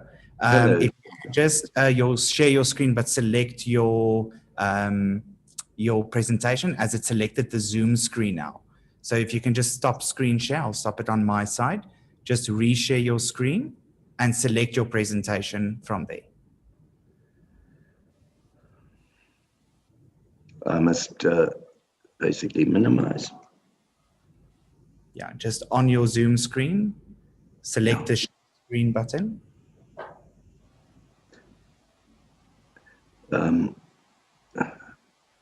It's now hiding.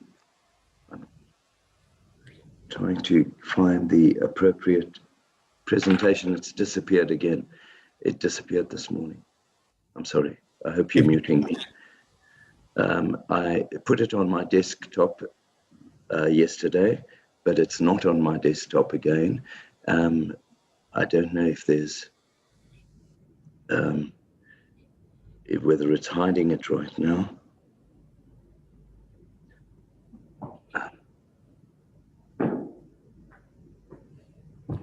I'm going to leave the meeting again.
And such is the nature of live broadcasting. Dr. Azar Jamin is having technical difficulties. So we are going to go on over to Tanat Bohazen. He is the general manager at Munich Re Non-Life, and he'll be talking to us about the customer journey of the future. So we are looking forward to it. Over to you, Tanat Bohazen.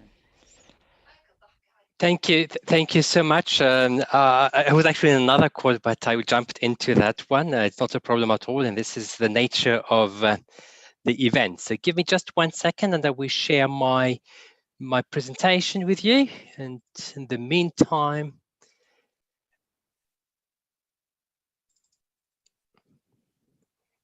okay.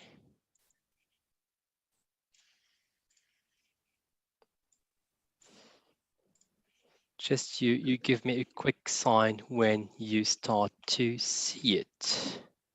Participant chat, share screen. And here we are. It says join from your browser.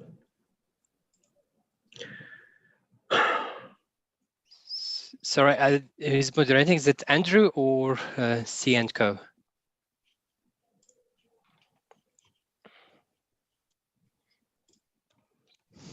Hi, Bal Hassan, it's Francois. Yeah, we can see your screen. Just maximize it for us.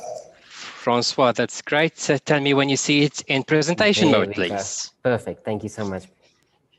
Great, thank you so much. It's all my pleasure, and a quick introduction to the company and myself. So Munich Re, we do have a subsidiary in South Africa called Munich Re of Africa, where I am based, and I am in charge of the short-term insurance business in the sub-Saharan Africa market. It's an absolute pleasure to be also invited to the second InsureTalk as a speaker. I think I spoke in number 5 or 6 sometime in September. And the topic is really exciting today, especially about the future. And I think Belinda and Andrew, they laid the ground about what is the future going to look like and how we as an insurance community, and I think Andrew put it really quite well to say we are the risk community or the risk business. How are we preparing ourselves for the future? So therefore, today, I wanted to share with you a few insights about what we do as a Munich Re in this space and how things are moving for us in this one. So briefly in one slide, quick introduction to the Munich Re Group. Especially yesterday, we announced our annual result of the extraordinary year 2020. Extraordinary in terms of circumstances, but also in terms of not as expected results. So number 2 is I want to go with you through the IoT and the insurance, Internet of Things, and we do think a lot about it, and there is a lot of discussions about this topic in the media and also its impact on insurance. Thirdly, I want to concentrate a little bit on the commercial business. So I think Belinda mentioned quite well the motor business of the motor part of it, but I want really to go to the business insurance or the commercial insurance in this one. And then number 4, I don't really want to stop at what we can do and how to get there. I want really to share with you some use cases, some clear, tangible impact of IoT into insurance. I forgot to say, anytime, please, you can pop up a chat function or you can send your messages. I will make sure also I'm going to stay a bit longer after the presentations to respond to your questions, either directly verbally or in the chat function. So who is Munich Re? So Munich Re, if I start on the right-hand side, it's a group writing roughly 55 billion euro of premium. This is in South African rands, roughly 1 trillion rand per year. So 1,020 billion of rands roughly is our premium volume. We write in South Africa some 12 to 13 billion of, in Africa, 12 to 13 billion, but I think you can expect that the majority of it is written in South Africa. So the group has also a primary insurance arm, which is on the right-hand side. The red one there, it's called ERGO, which is mainly present in Germany, but also we do have subsidiaries mainly in Eastern Europe, but also in India, China, or Singapore. We do also entertain a lot of primary business in the United States and the different brands too. So who is Munich Re and what is it about? I go to the left-hand side. Ergo is our primary business. This is the customer access, and this is the key there, as you can see it. Then we are quite invested in technology, and we want to add this technological layer into our client access coupled with the expertise of the Munich Re Group, which is the reinsurance group. So this is our actually customer value, and this is how we do approach. I will follow Andrew here, and we call it also the risk business, not insurance business. It's a wider definition of what we want to do. So insurer, we need to pay attention. So what's going on actually in our business? Are we ready for these challenges and these changes? So we do think there is a kind of a paradigm shift actually in the insurance industry going forward and how customers would see it. So IoT, you can tell me the black box in the car is also an Internet of Things. Absolutely, I agree with you. And Belinda Felix really well covered this in her presentation. Therefore, for the sake of completeness today, I will focus on the Internet of Things other than telematics or the black boxes in the cars. What do we have today? Why is IoT important? I think there is one date which I have in mind, which is the year 2008. And this is where the inflection point, if you look to the blue bar or to the blue curve there, where the number of connected things or connected devices exceeded by far the number of the citizens on Earth. So this is where we get to the inflection point of 8 billion connected devices roughly in planet. Today, we are roughly at something like 50 or 45 million. We're going to expect more than 50 billion plus. So it's a huge data. A huge, and if I go to the right hand side, the 1 to 5 motivation why IoT is going to play a bigger role. We have the necessary computing power to work with this data. Having a data without working with it, without developing algorithm out of it is a nonsense, frankly speaking. If you have data, you need to work with it and you need to prepare it in a way that it is adding value for you. I think we will connect even more and more data with the connectivity spread. So many devices are getting connected to the world, and this is how things are moving going forward. The cost, it decreased dramatically. I do remember for you to put a black box in your car to get a telematic application used to cost excess of €100 or $100, sorry, in the 2009, 2008, 10 to 12 years ago. I don't know if you have the experience nowadays, and if you change your car, I don't know if your the Netstars and the likes of telematics provider in South Africa, they don't even bother to come and collect their device or the hardware which they put in your car when you sell it. They just will disconnect it, keep it in the car. The fact to send somebody to dismantle it and to recover it is more expensive than the device itself.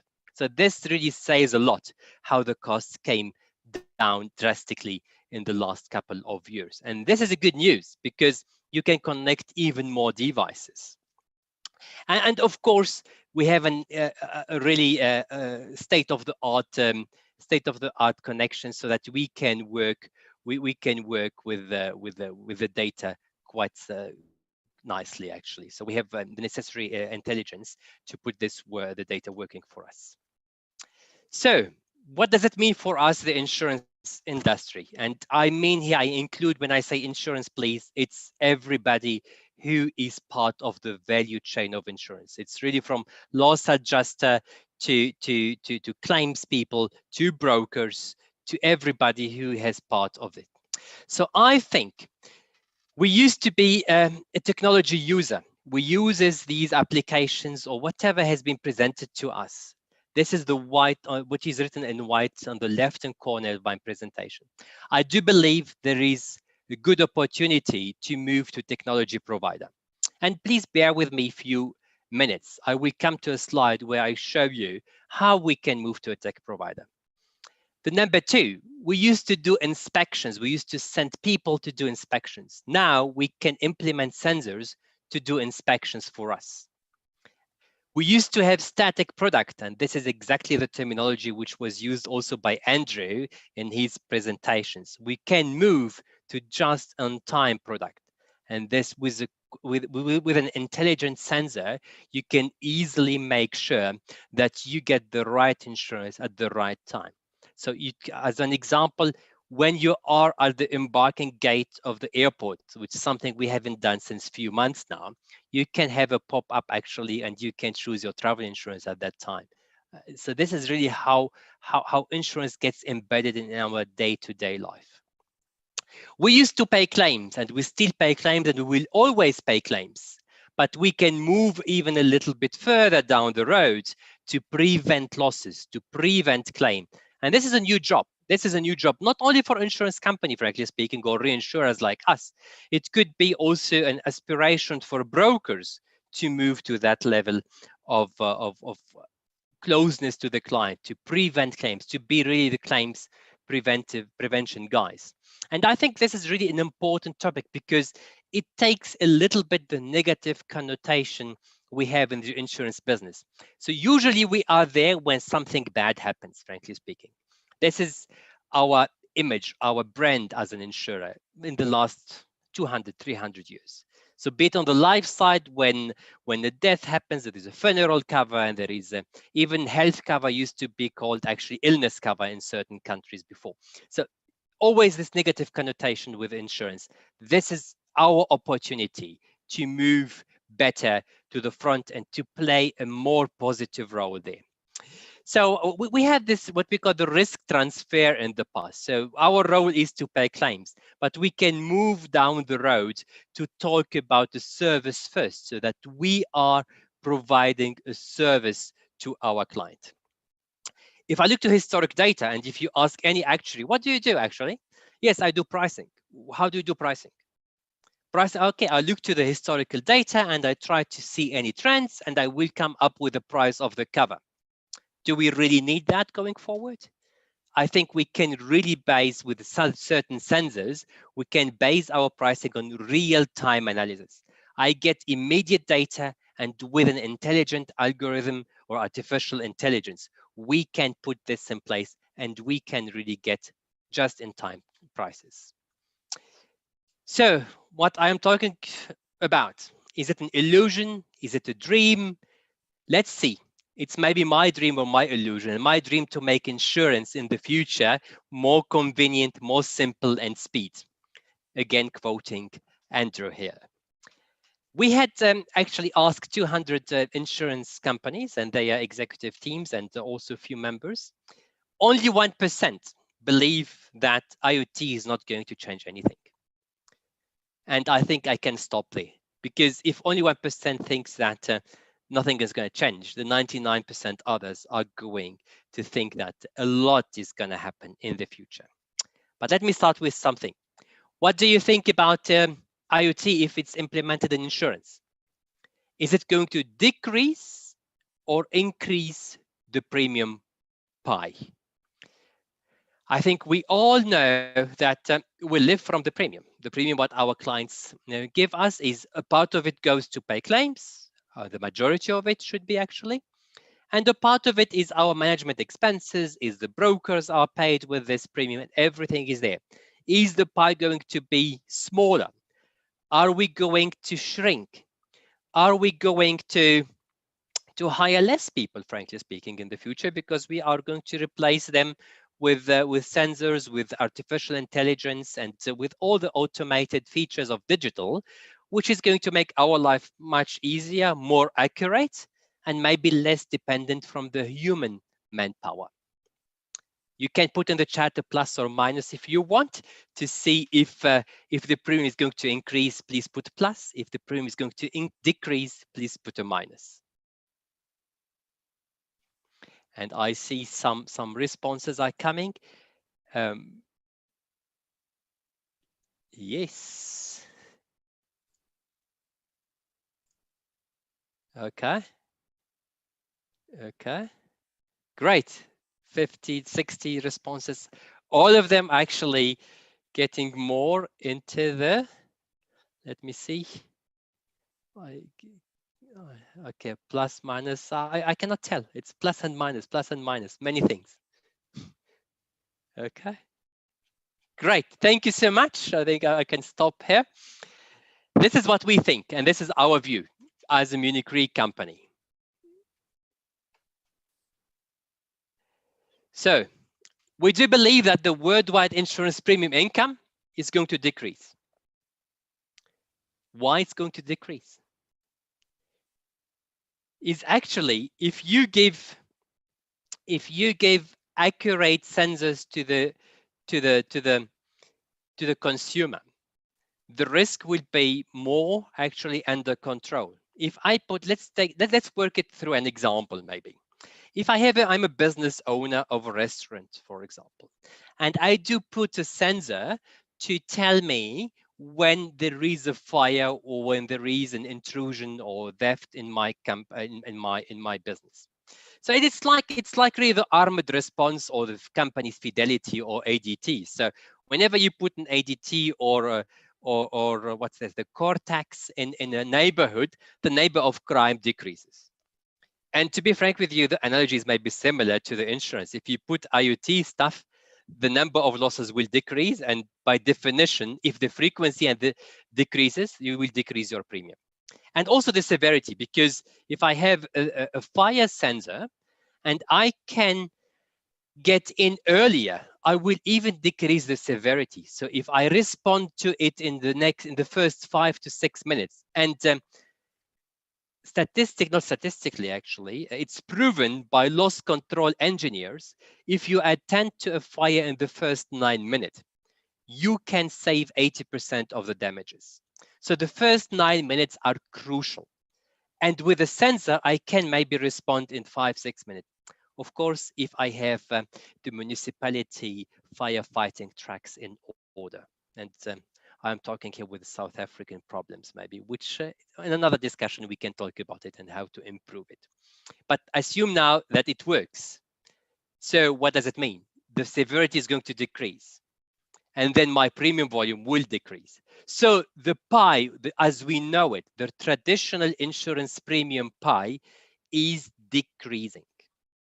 The same goes also when you get autonomous cars or telematics in the cars or the ADAS, these all sophisticated features in the cars to reduce the severity of an accident. The premium will decrease, definitely. There is some statistics to say, or projections to say, with autonomous cars in the next 10 to 15 years, the motor insurance premium might decrease by 50%.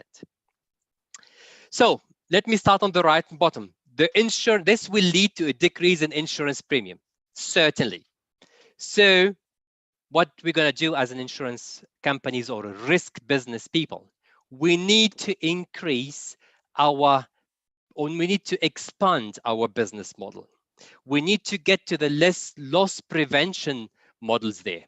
And we do believe that also this new IoT business, it will enable also some financial products where we as a risk member or a risk community can best deal with it.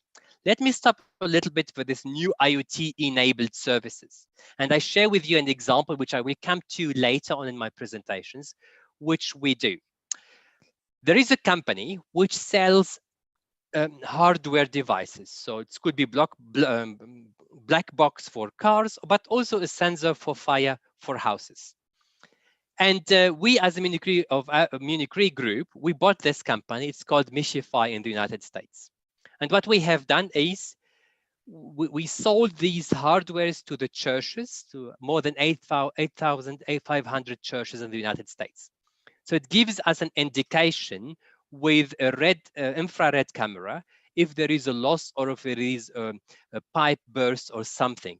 Very early stage. It's really, even it prevents it from happening. How does it work? So it collects data. It's about the heat change, it's about the frost level and so on, and it predicts that the pipe in this church might burst in the night from Friday to Saturday at 2:50 to 2 a.m. in the morning. Without the sensors, nobody would know about it, and you will have maybe a flooded church, and we cannot have the services on a Sunday, and it comes with a business interruption loss and everything there. So what we have done is we partnered. I think in this case we bought actually the company. So you will tell me why a reinsurer is buying a hardware sensor company. Yes, we do buy it. And then we added to it, they have an artificial intelligence algorithm. So that I told you, they collect the data, the heat, the frost level, and so on. And they predict that this church will have a water leak at 2 a.m. in the evening. So please attend to it before and fix it. So this is a service contract which we have with the church, which we earn money. And this is how we get money here in this middle layer. So this is a new money or a new revenue streams for us as an insurer or reinsurer. The second part is this company, their main value proposition is to tell the churches, I do have a very intelligent AI algorithm, which is going to tell me what's going to happen. And the church in the buying process, they will tell them what if not? What happens if you don't predict it on a timely manner? What happens if you tell me that the leak is going to happen in 20 days and not today, and it happened today? So it means you are giving me a wrong or a false prediction. What went wrong here? The algorithm is actually programmed wrongly or is not good enough to predict accurately the loss. So what we do as an insurer, we insure the algorithm. We don't insure the loss. We are moving now from insuring tangible assets to intangible assets. And this is one of the products what Munich Re brought to the market. It's called Insure AI. What does this mean, Insure AI? We insure an algorithm. We insure you as a company if your algorithm is not predicting the right outcome. And you get an insurance for that. And then all of a sudden, you increase the value proposition of this new player. It was a startup in this case, because they can go to these churches and tell them, I guarantee you that I have these sensors. I will collect the data and I will tell you exactly when you're going to have this leak. And if not, I have an insurance to cover your losses too. So the purchase is now getting out from the hands from the church to the hands of this sensor or hardware startup. So we as an insurance company, we can look at these ones to have this financial product sold through these new players to the market in order to increase the pie. And we do believe, despite the decrease of the traditional insurance premium, with this additional services, be it a prevention service, be it a financial product service, we can actually increase the overall, I don't call it an insurance premium anymore. Yes, you are right. It's a revenue stream, which has even sometimes a better profitability than an insurance policy. And if we would have time at the end of presentations, I will give you maybe a landscape of how can we, or how Munich Re is looking to extend the business models from a pure reinsurer to maybe, I would call it an advanced risk manager. So let me move on to the next slide. So what is all about? How is IoT going to revolutionize our lives? Smart homes, very clear that we will have a lot of changes there.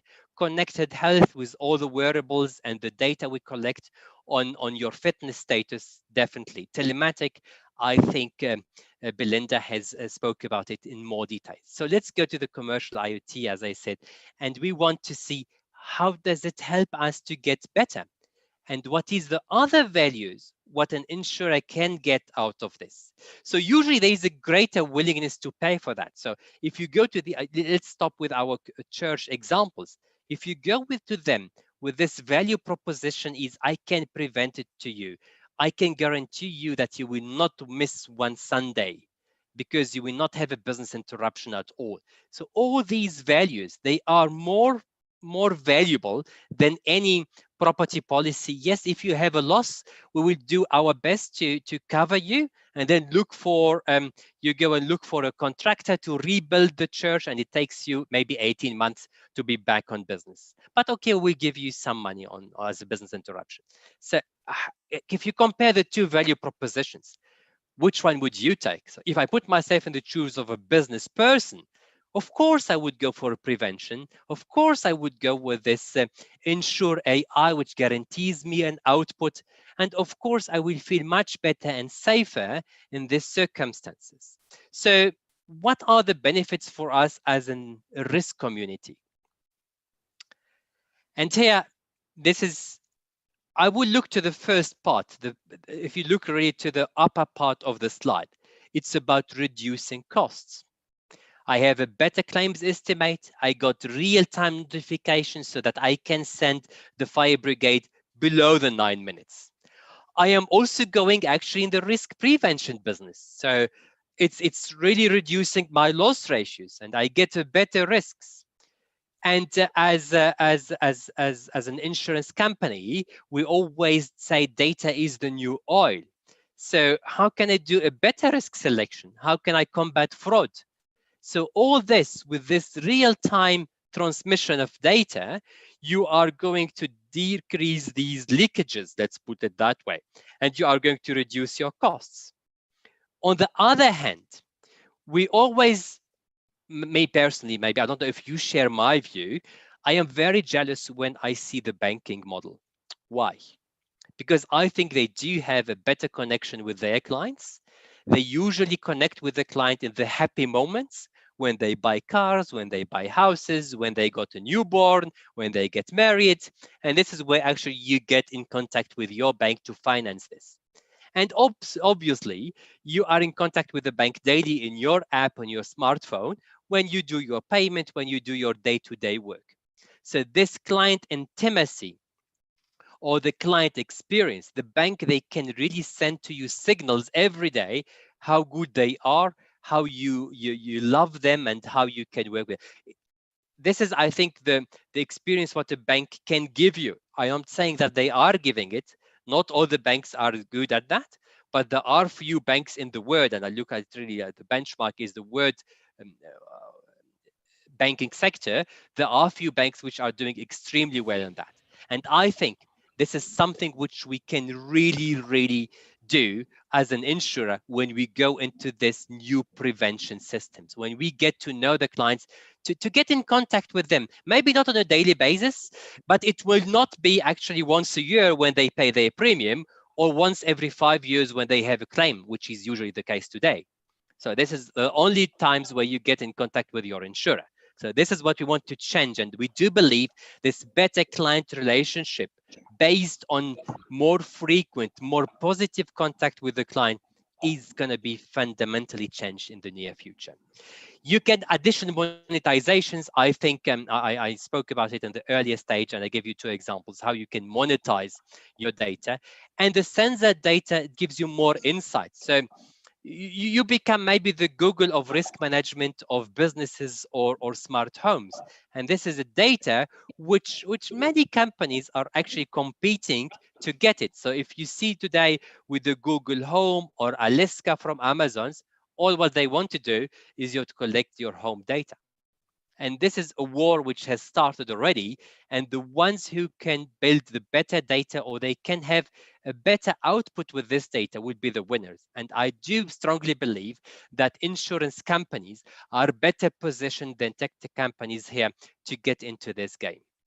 And then better products and innovation, of course, the user base, the value add digitally to the insurance product. This will add a tremendous value to our clients in the future. So how could an ecosystem work, frankly speaking, today? Oops, let me get the presentations ready. Yes, it's coming. We all talk about platforms and ecosystems, and how is this going to work, and how are we going to make it happen? Let me share with you our experience as a Munich Re. I think we are maybe the farthest or the remotest player in the chain. We are a reinsurer. So there is the insured, which is the policy holder. There is a broker in between. There is an insurance company. There's a loss control engineers, the people who are doing inspections and so on. And then at the end, there's a reinsurance broker and then a reinsurance company. So if we are able to make the move closer to the policy holder and to make use of the IoT, I strongly believe that you, as an insurance company or a broker or a loss control engineer or an inspection or a surveyor, you are even better placed than us. You can do it even better, maybe. It just really, you need to have it in your mind and to clearly plan for it. So what we do is that at the sensors, we give you a mobile app, and this is how the ecosystem works. Let me go on step by step in order to get you to how it works.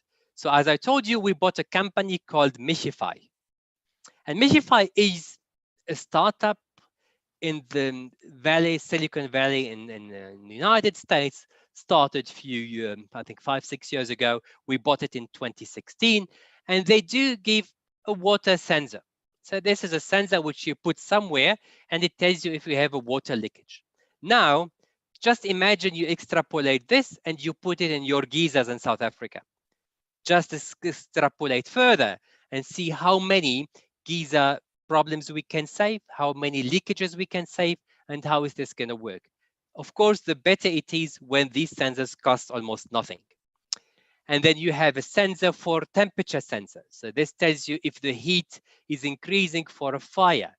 And this is a pipe sensor. It tells you if the pipe is might have some changes, which is a preparation of a pipe leakage.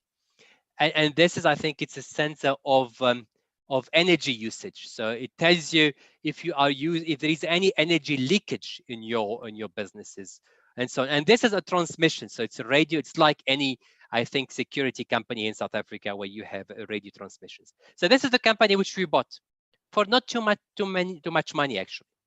And then what we have done with this, we added to it an application. So this is the app which we put in your store, which you connect the sensors into your stores. And it tells you actually how is the heat in your business, how the pipes are going, and also your energy. So we give them this gamification, let's put it that way. If you run an energy heavy business, let's think about mining, let's think about I don't know, business which uses a lot of energy. So where you need cement, I think, business or steel business, they use a huge energy. If you give them something, a sensor, which makes them save on their energy bill, so this is a value proposition which nobody can replicate. No other insurer, I mean, can replicate. Of course, there are other energy saving companies who can do, but if you give them in the package an insurance linked with sensor, with a huge prevention measure, with a guarantee that if the artificial intelligence algorithm doesn't work, you have an insurance with it, and it comes with an energy saving app. This is a value proposition which is very, very difficult to replicate. So let's see some use cases now together. In an office, for example, you can talk about the water, the bulgari, the waste of energy, the air quality even. And maybe in South Africa, it's not a big deal here, but this is what we say innovation is an important thing here. But I can tell you this product which checks the air quality or purifies the air has a huge acceptance in countries where the air quality is not the best. If I think about China, and maybe for the ones of us who have been there, they do have some more than 100 days per year where they have the yellow dust, where the 2.5 microgram particles in the air are more than a threshold which is set by the WHO. And for them, the air quality is a massive thing. I spent some time in that area in Korea, and your habits changes completely. Here in South Africa, you wake up, you look to your phone, what's the temperature? Do I take a t-shirt with me or not for the late afternoon shower? This is how you prepare your day. In Korea or China, you look to what's the number of microparticles in the air and how you're going to prepare your day. You're going to close your windows. You're going to send your kids to school with the mask. You know that they will not be allowed to go outside because the air quality is not good. So according to the markets, the gamification which you put in is an important topic. And if I take to restaurants, for example, so the interrupted cold chain, so to make sure that the meat they buy is always stored under the best cold conditions. If you put a sensor to that and you give to the restaurant owner on his app to look at the temperature there for his cold storage, that it is the perfect temperature for him in order to get the best quality of meat. So these are things which are very difficult to replicate, but easy to implement, actually. It's really easy to implement and not expensive at all. Now I come back, as I told you, this church, and it's an open domain. So it's a church mutual. It's a company covering 8,500 churches across the United States. And really, I want to share with you what is the output. So we bought this Mishify, this startup company. We put it together with the church mutual insurance company, and we put in place a monitoring service for 8,500 churches in the United States. So what we offer the hardware. There is also a monitoring, and it's really why I said South Africa is very easy to adapt, because all this we know, but we know it in a completely different industry, which is the security industry. You all have beams in your homes. We all have this armored response or connected to the armored response where they can interfere or intervene if needs be. And also we have a prevention system. This is how it is. So let me share with you in a nutshell the results up to date. According to the statistics we have, we saved them claims worth $6.8 million in the last 3 years only. So this is a huge amount of claims which we saved. And then actually, if you talk to the hardware prices, how big is it?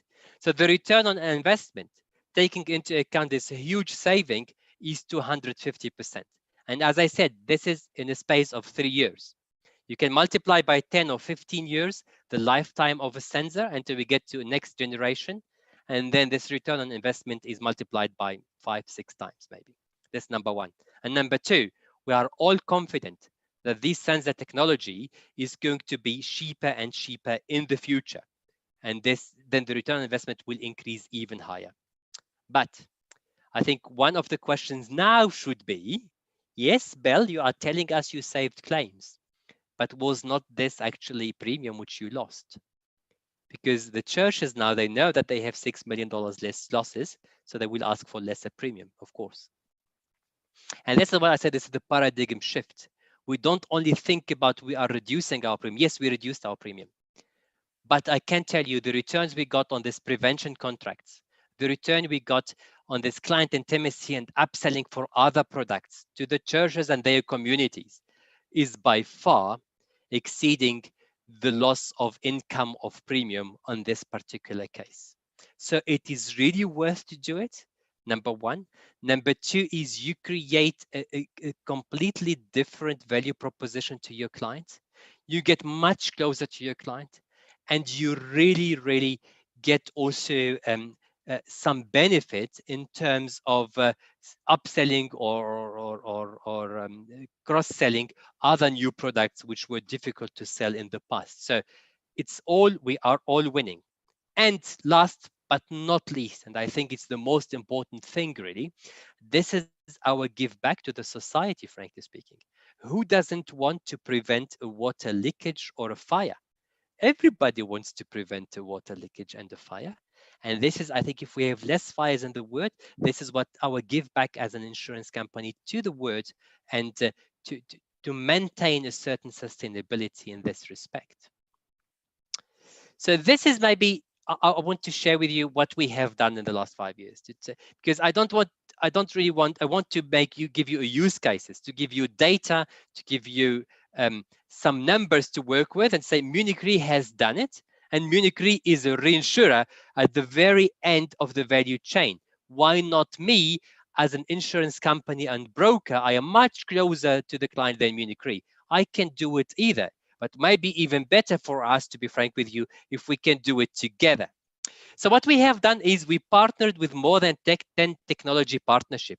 As I told you, we bought this Meshify. We bought Relayer. It's another IoT company, mainly based in Germany and the United States. But also we are putting a lot more partnerships with Bosch, with Grohe. So this is your taps in the bathrooms and so on, so to prevent the leakages and so on. So this is really where we are moving. So we don't expect maybe a broker to get the policy, each and every policy here closed, but if we put a sensor with Grohe, and then actually you put an artificial algorithm in it, and then you insure this, and you insure each and every leakage. So this is the world where the world is moving. It's rather moving actually towards embedded insurances than actually me as a person having 10 insurance contracts.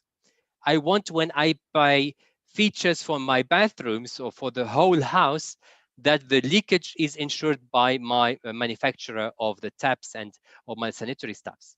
So this is really where things are moving. And this is maybe the number of collected readings. We collect 500 million readings in the last 4 years. And we have 40,000 sensors deployed on more than 8,000 sites. So these are few data or few numbers to tell you that it is real. It's not just a business model put on a nice template. It is something real. And we started very small. You start, even if you are the biggest reinsurer in the world with 1 trillion rand premium, you start small. And maybe our financial strength or our position in the reinsurance world gives us more leeway to invest more. Yes, for sure, to be frank with you. Yes, the beginning was subsidized by our core traditional business. And this is how we started. And we failed. We failed once, twice, and 3 times and more.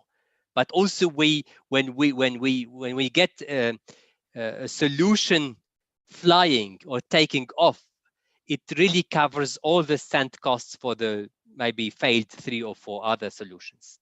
So this is how things, and it comes to the people, frankly speaking. It's not only about, yes, you can start with money. Yes, you need, in order to do this, you need to have an agile culture in a company. And I can tell you, Munich Re is 141 years old. It's the most traditional company you can think of. So some people that, yes, we are a traditional company, we cannot really embrace this new digital thinking or being agile. No, you can. If Munich Re can do it with a company, one of the most traditional German companies with 140 years of history, we can do it. We can embrace this agile. It's all comes to the leadership of the company and how can you be leading your company towards this agile and more digital world. So if we really put this in place, all the teams and all our employees, actually, they are thrilled to be part of this journey, to work for the most traditional, sophisticated reinsurance company. But at the same time, we can also enable them this thrilling startup culture where we can start things, we can have proof of concepts, MVPs, minimum viable products, which fail, and we learn how to fail fast. And we failed fast many times, as I said, but then we move forward. So in a nutshell, or as a summary or a conclusion, what is in for us as insurer in this space? What we're gonna do? As I said, it's a reduction of loss ratio. It's a data-based decision making. This is better than any historical data you can get and you can give to your actuary to give you a price. If you can collect data immediately, that's the best thing you can get. And really a lot of things which, for me, the most thing I like is this, the most frequent contact with client. This is where you can learn. This is when you can make an impact. This is where you can have the best customer experience, being simple, speedy, and agile and convenient. And this is really what it thinks. And frankly speaking, there is also potential for an upsell or new revenue channels. And it's demonstrated in our cases that the premium which we lost and which we're going to lose, all of us, we can more than actually overcompensate it through these new services, be it the prevention or be it the upselling. And last but not least, it is, frankly speaking, a way to differentiate yourself. It is something which is nice to be in, to be the pioneer of the new world of risk management and reinsurance. And not only you differentiate yourself from a competitor, but also it gives us, frankly speaking, a better access to talent. So we get the best talent in the market. So today, when we hire at Munich Re, we don't compete sometimes only with the insurance company, but we compete with technology company. We compete with Google, with Amazon's, with the likes of Teslas and so on, to say, instead of going and building the next Tesla, come to Munich Re and we will together have a better insurance or a better word for insurance. So my last slide is about the value proposition for your policyholder. What do you give back to your policyholder? It's this efficiency. So it's actually putting your policyholder in control. He is not relying on your insurance policy only. He has the control of his business on his app. He knows if his meat is having the best quality because the cold chain was not disrupted. And just think for 1 second now, how can you extrapolate this to the distribution chain of the COVID-19 vaccine? So it's not only about the best meat in the restaurant, it's about the bigger cause. And to be frank with you, when we started this, did we know about it, that something is going to happen? Of course not. But you know, if you start something small, you need also this a little bit of luck to be added to it. And we are the best prepared company today to ensure a smooth and intelligent delivery of vaccine COVID-19 to the world, because we have the technology working and we know how it works, we know how to monitor it. And it's a new opportunity which is opening itself for us to be the best partner in distributing the vaccine. And watch the space. We are having, I think, in April, a session in South Africa too about the vaccine distribution. So for all the marine peoples between you, among ourselves here, watch the space. Munich Re is making a big noise there, and will be a seminar on that. So this is really what I thought about, and this is the value add which we add to the policyholders, but also to the future of insurance. And now I'm happy to take any questions, or if Francois can guide me. I promise it to explore also a little bit on the what kind of revenue streams, or how can you diversify yourself. If we still have time, I can go to it. I have it as a backup only. Francois, over to you.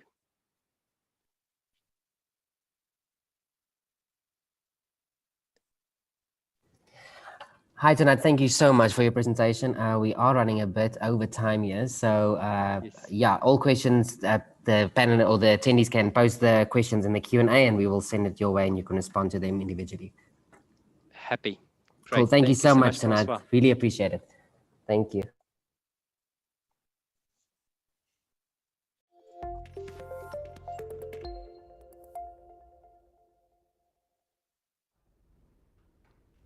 Thank you so much, Tnat, for that very engaging and informative presentation. I thoroughly enjoyed it, and I'm sure our attendees did too.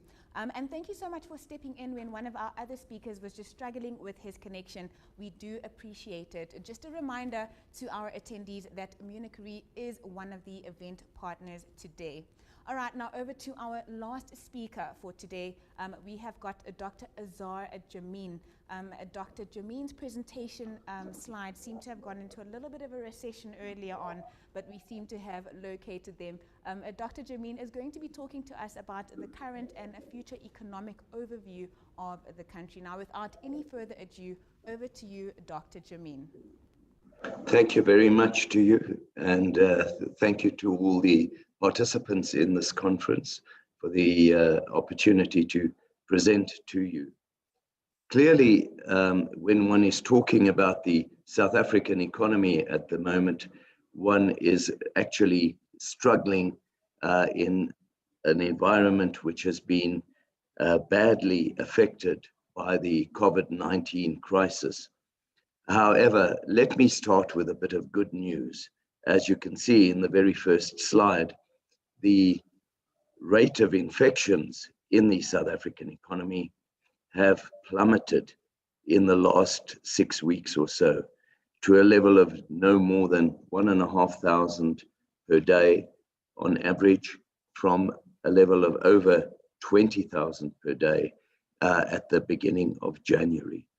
What has been even more encouraging is to notice that relative to the rest of the world, we have been bringing our infections under control.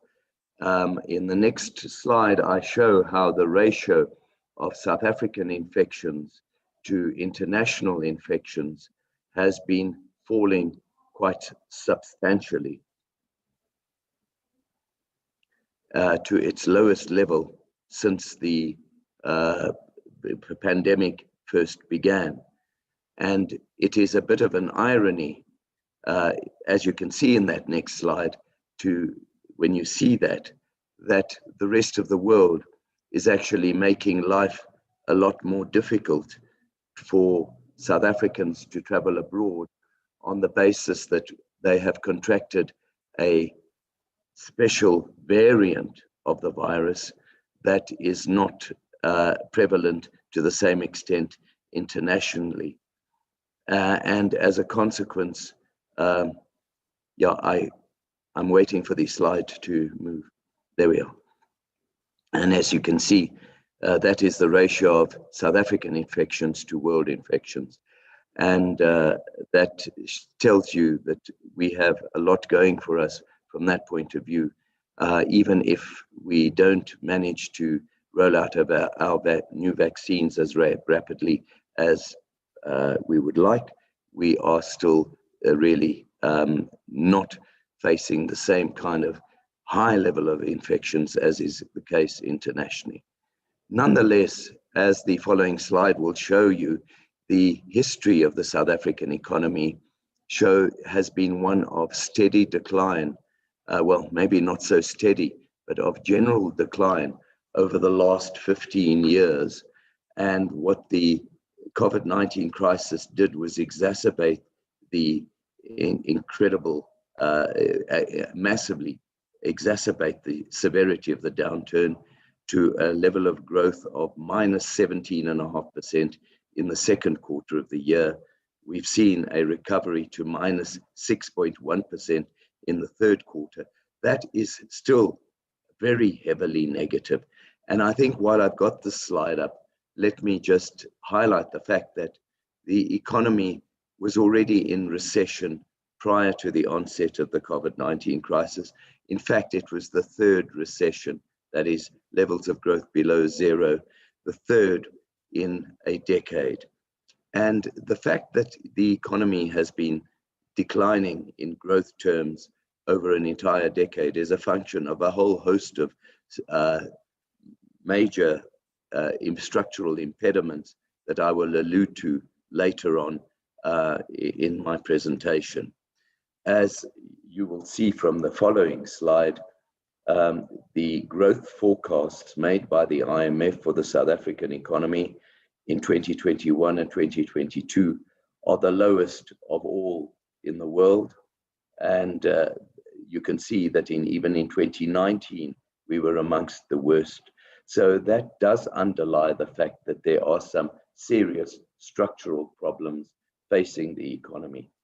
On the positive side, as the Treasury forecasts show in the next slide that were produced in the annual budget presented by Finance Minister Tito Mboweni on Wednesday, the forecast growth for 2021 and 2022 are somewhat better than what has been presented by the International Monetary Fund.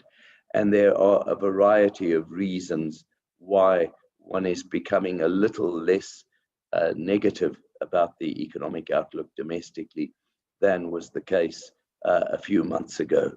Nonetheless, what the slide does show is when you, in the next one, the next slide does show is that one of the big weaknesses that we have been experiencing is that capital investment has been falling in contrast with consumption expenditure, which has been rising for many years. Now, you cannot produce sustainably higher economic growth if you keep consuming more than you invest into the future. You become ever more dependent upon imports. And ultimately, that is a path for lower and lower economic growth. Next slide. Let me take you through a number of slides that show you what is happening, and they all show you a fairly similar manifestation of the impact of the COVID-19 virus and where we've come from. First of all, retail sales. With lockdown levels 5 and 4, we saw growth declining by a half, growth declining to minus 50%, activity declining by a half. And as the lockdown restrictions came to be lifted, we saw a steady improvement. Nonetheless, even in December, we were still down on the levels of December the year earlier. But I want to just highlight a few issues in the next slide of the differentiation between the performances of different retail sectors. You will notice, for example, that sales of building materials, which had been heavily depressed in earlier years, have been growing very strongly more recently, together with the growth of furniture and appliance sales. And that is a function both of informal activity, actually upgrading home places, and also a move towards virtual technology that has encouraged a lot of people to actually embark upon new offices that require new furniture and the like. The rest of the retail sector has not performed quite as well, although to some extent the pharmaceutical and medical goods sectors received a little bit of a boost from the COVID-19 crisis, whereas conversely, food, beverages and tobacco have been hammered, especially beverages and tobacco, with the closure of alcoholic sales of alcoholic drinks. Next slide.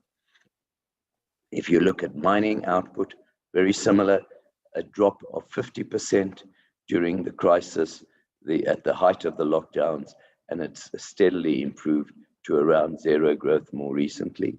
And the next slide will show you how manufacturing production has followed almost identical pattern from minus 50%, eking out positive growth encouragingly for them. So you've seen a general slight improvement, even when you move towards the building plans, you can see the same kind of improvement in the next slide. But in a way, what is happening in the economy is being captured by a slide contained in the budget review, which basically showed how after a slight decline and recession in between the second quarter of 2019 and the first quarter of 2020, we had this plummeting decline in the second quarter of 2020, followed by recovery and a forecast of a steady improvement from now on through to the first quarter of 2024. But note that the reason for presenting the slide is to show that it won't be before 2024 that we actually get back to where we were prior to the COVID-19 crisis. If we look at the building sector, you can see how that also plummeted by around 50% after the lockdowns. And actually, it had even begun, as I mentioned, with the rest of the economy before lockdowns. But you will notice how there's been a tremendous pickup in residential building plans passed, much more than non-residential, as people are upgrading to start working away from home. So away from the office and at home or other residential premises. Next slide. Now, fortunately, one of the positives in the world economy is that the last few months have seen a huge improvement in international financial sentiment arising out of two distinct dynamics. The first is, as you can see from this graph, governments, especially of advanced economies, have embarked upon unprecedented fiscal stimulus, pumping trillions of dollars into the world economy as relief measures and in order to try and prevent the world economy from suffering a major depression as a result of the ravages of lockdown. Unfortunately, what it has had the perverse result, of course, is that debt levels of governments, especially in advanced economies, have risen to an unprecedented level. It began, of course, with the global financial crisis of 2008-2009, where governments came to the rescue, but they did not rectify the situation in the ensuing decade and bring down those debt levels. Instead, we moved up to a new all-time high. Fortunately, this is the boost to growth provided by the stimulus is likely to be complemented by the rollout of vaccines, which hopefully will see further improvements in economic activity. Now you might ask, where are we going to end off with such high levels of government debt? And the answer in the next slide is this, that central banks of the world have complemented their governments by pouring in an unprecedented amount of liquidity into the world economy, and in an attempt to keep interest rates as low as possible.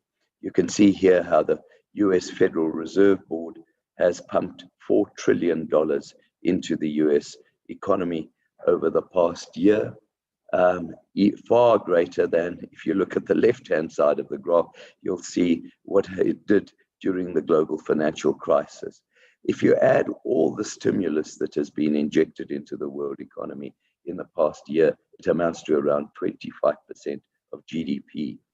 And the attempt is to try and prevent the cost of high levels of government debt from translating into huge debt servicing costs by driving down interest rates and keeping them as low as possible. As you can see in the next graph, well, the US 10-year yield, which has plummeted to just, well, until recently it was below 1%. And you'll notice how it started creeping up most recently, because people are starting to fear that you might have an inflationary fallout from this. The big question that people are asking is, you know, when is the big, when are we going to encounter the problems that are being created by what is really an artificial kind of situation? And the next slide will show you what is actually happening. The first is that commodity prices are surging on the back of the flood of money that's pouring into the world economy, and also increased optimism that we're going to go into a recovery post-vaccine. And this has obviously come to the benefit of the South African economy. We have seen surges in iron ore prices and prices of platinum, palladium, rhodium that we produce. And this has been very good for our mining sector and has generated massive increases in revenue that are now generating profits for these mines and helping to provide the government with much needed tax revenue. Of course, there are some costs, as the next slide will show you, in the form of a big recovery in international oil prices, in line with the expectation of an upswing in global economic activity. And already we have started experiencing the effects thereof in terms of higher fuel prices, which are set to carry on in the short term. Nonetheless, the biggest danger, I believe, is reflected from, in the next slide, by the fallout that might occur from the massive surge in share prices that the world has seen. I show you here just three indices. That's the US, the number of technology share prices in the red, the S&P 500 in black, and the Russell 2000, the ordinary shares in America, in blue, all of which have raced to new all-time highs. There's just so much liquidity in the world economy driving up these share prices. Now that's very nice for most of you who are on this call, I think, and for the wealthy of the world who are getting wealthier and wealthier. But spare a thought for the billions of people who are not sharing in this increase in global wealth. The result is a massive increase in inequality taking place, not only around the world, but also in South Africa. And that in itself is generating increased social pressures that could come to haunt us in due course. In some respects, it's already causing a lot of social unrest in many countries, not least of which the likes of the United States, that you would never have expected that from before. Now, what is also noticeable from this slide is the differential performance between your technology shares and the rest of the market, reflected in the blue line, your Russell 2000. Initially, after the lockdown, people went racing for tech shares because they said, this is the future. We need more virtual communication. We need online trading. ESG is going to be the order of the day. And companies involved in those fields raced ahead of the rest of the pack. But from the beginning of November, when Pfizer first came out with its new vaccine, we have seen a shift in the performance. And what you have seen is the run-of-the-mill companies have started outperforming. And they were seen as being relatively undervalued compared with the overvalued tech shares, and they've been doing ever better more recently. But the moral of the story is this is a slightly terrifying environment. I think most of you will agree that it's all being driven artificially by governments pouring more and more money into the world economy in an unprecedented fashion. We are told by central bankers not to worry. We are not seeing any surge in inflation. In fact, improvements in technology are resulting in savings across the board, such as you heard in the previous presentation, and that's likely to keep inflation under wraps so we can afford to keep flooding the world economy with more liquidity. But the fear is suddenly in the last few days, you may have seen stock markets becoming a little more wobbly, especially overseas. The fear is that inflation may not remain that dormant after all, and that the inflation that we have been seeing has been in the form of asset prices, but this may translate in due course into higher prices of goods and services. And if that happens, then all hell will break loose in terms of an increase in interest rates around the world that will send people scurrying out of financial assets and lead to a major crash. Many would like to believe that the bubble has not become big enough yet, and I'm inclined to in that view, but all I'm telling you is that this is not a very stable environment for the next few years. The apologists will say, never mind, as long as interest rates remain below economic growth, we can carry on growing to this extent in the longer term. If we go on to from this theme onto the new areas of opportunity around the world that have been identified over the past year, and this is a summary that basically tells you, especially with the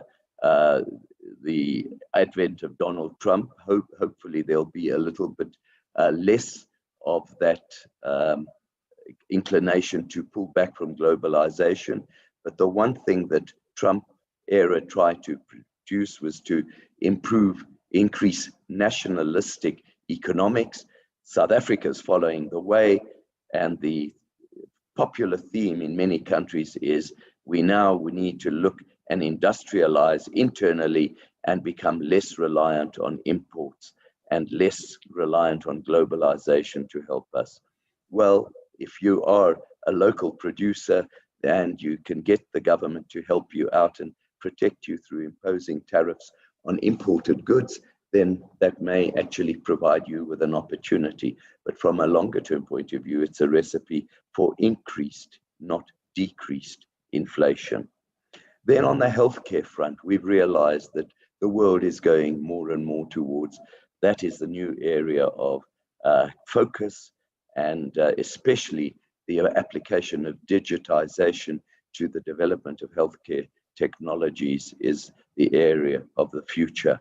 And to some extent, the same applies to education. We wouldn't be having this conference now were it not for the manifestation of the attractions of digital communication, robotics, and automation. But there are some risks which also provide opportunities, and that is cyber security and other areas of security that are being compromised, but therein also provides opportunities to provide solutions to that.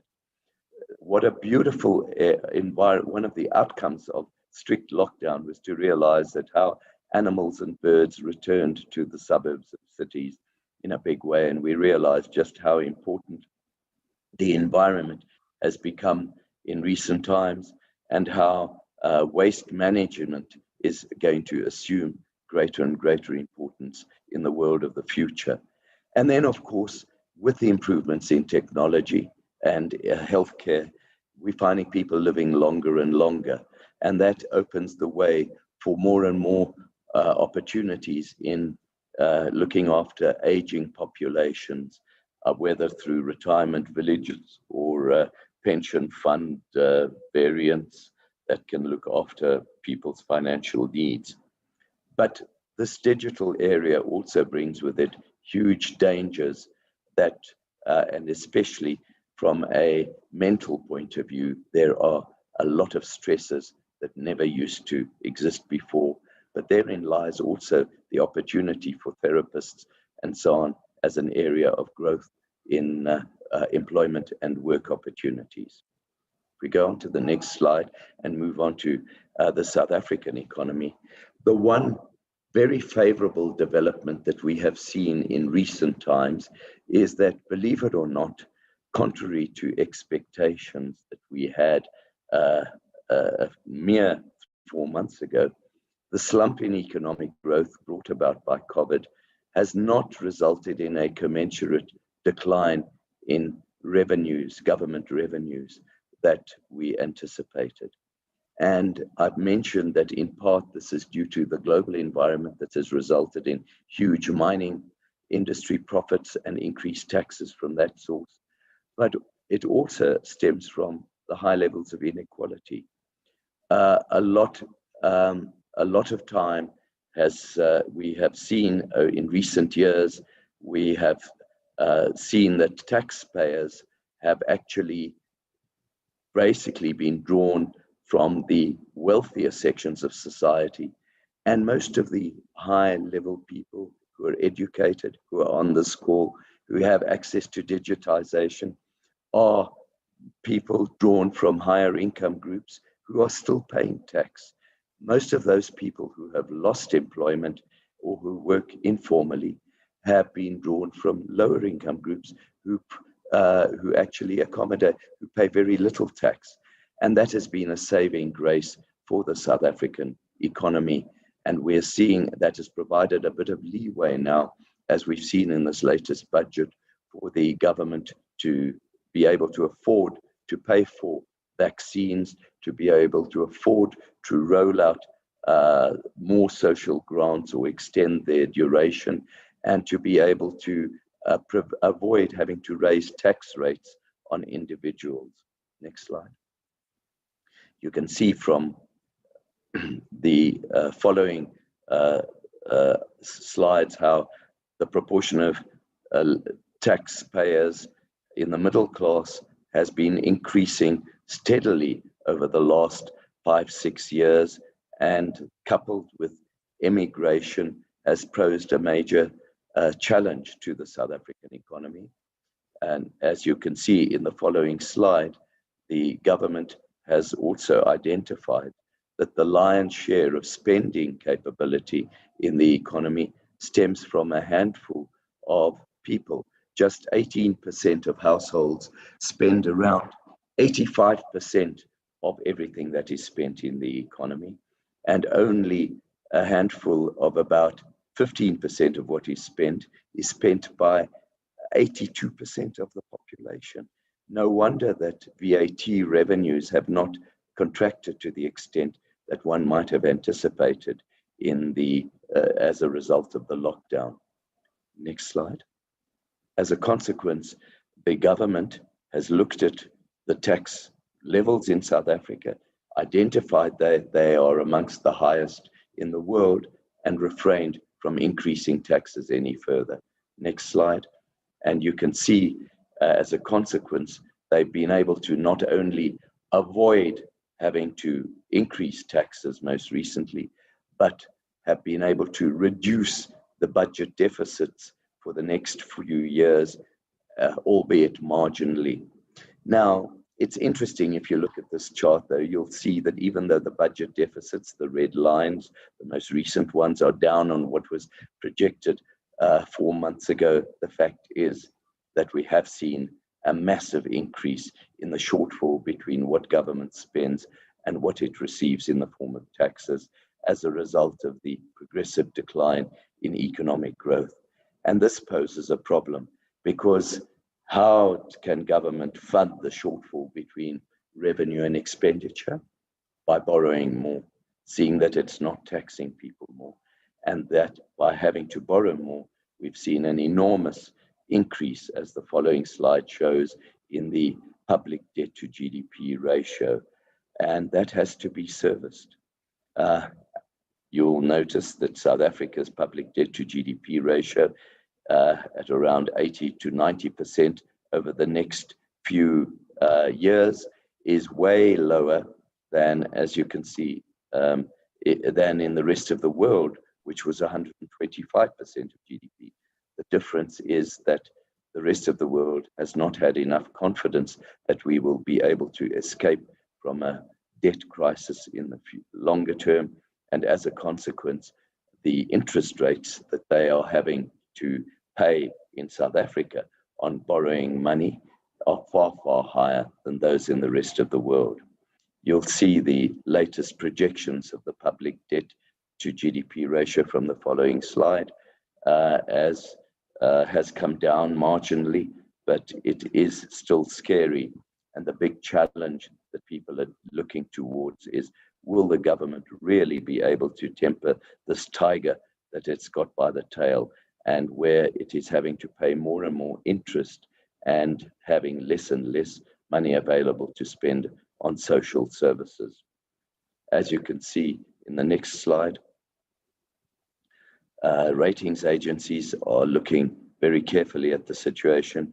They've already reduced our credit ratings into junk status, and that in turn is translating to them demanding a higher and higher interest income if they are to buy South African government bonds, with the result that, as the next slide will show you, the interest payable on South African government debt, as the next slide will show you, is higher than in any other country.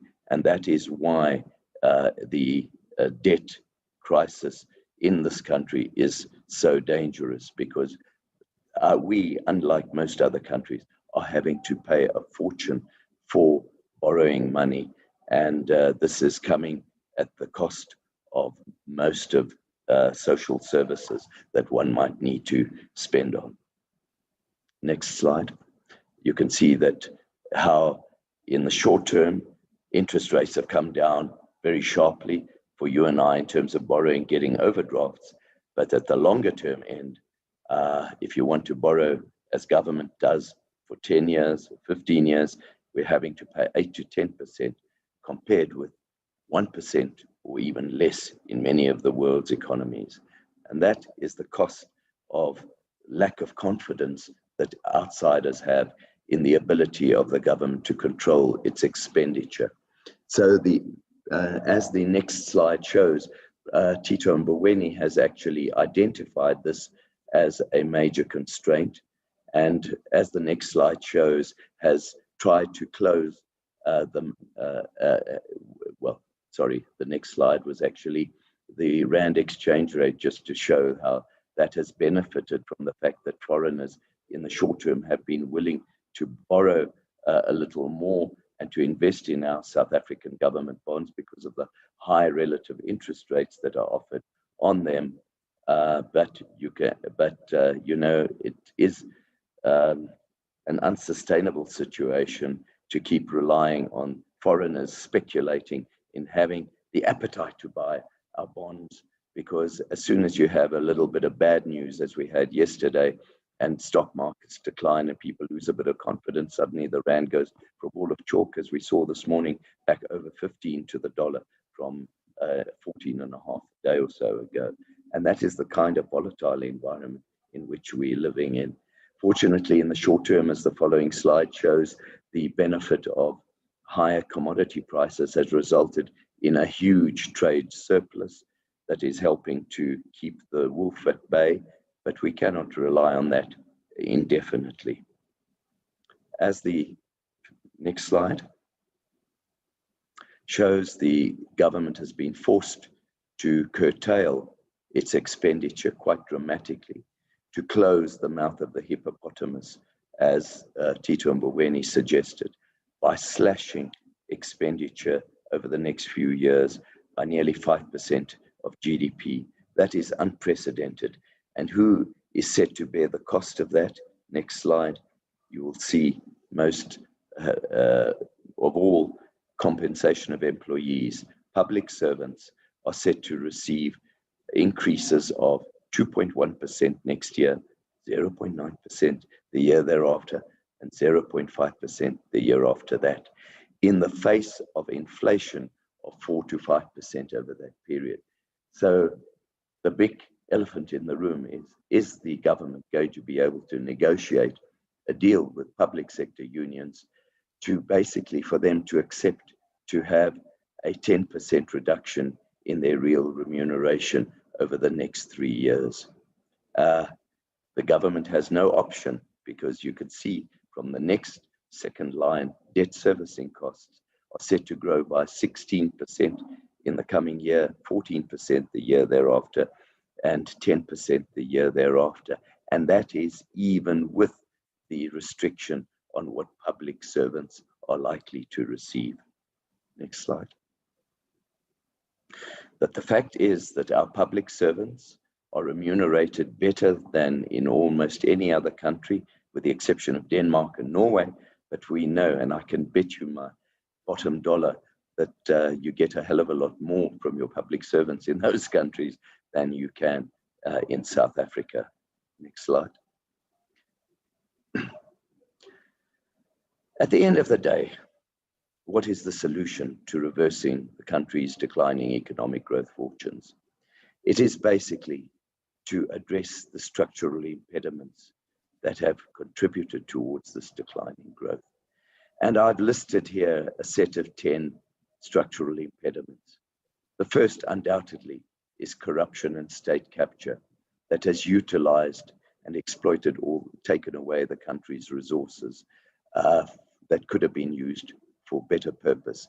And this has fed through also corruption has penetrated state-owned enterprises which have been used as a primary vehicle for this corruption, but also crippled the efficiency of these entities.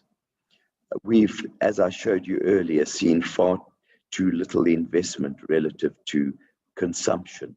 We've also had load shedding, energy insecurity with a decline in Eskom. The cost of trying to connect and use digitization has been unacceptably high and out of the realms of access for the poorer half of our society. The government has also inundated us with economic policy uncertainty in areas such as the idea of land expropriation without compensation, nationalization of the Reserve Bank, introducing a potentially unaffordable national health insurance scheme, and not seeing its weaknesses has refrained from trying to embrace the private sector and instead has come down hard on us with over-regulation and bureaucracy. And at the heart of it is the fact that many of your bureaucrats are public servants who have got to where they are, not because of their qualifications and capacity, but because of their cadre deployment. And then on top of that, you've got the fact that small business doesn't get a look in this economy because there has been far too much power vested in the hands of government, big business organizations, and trade unions. Small business has been left out and depriving the economy of the resilience that it requires. And finally, at the heart of all this problem is the decline in our educational outcomes and skills development outcomes. I was so depressed in seeing the matric exam results most recently to learn that there were 15,000 fewer students writing matric maths last year than the year before. Now, in an increasingly digitizing world, how are you going to actually cope with being able to think and work out solutions and improve the ability of the country to actually cope with the engineering requirements and numerical requirements of the new world?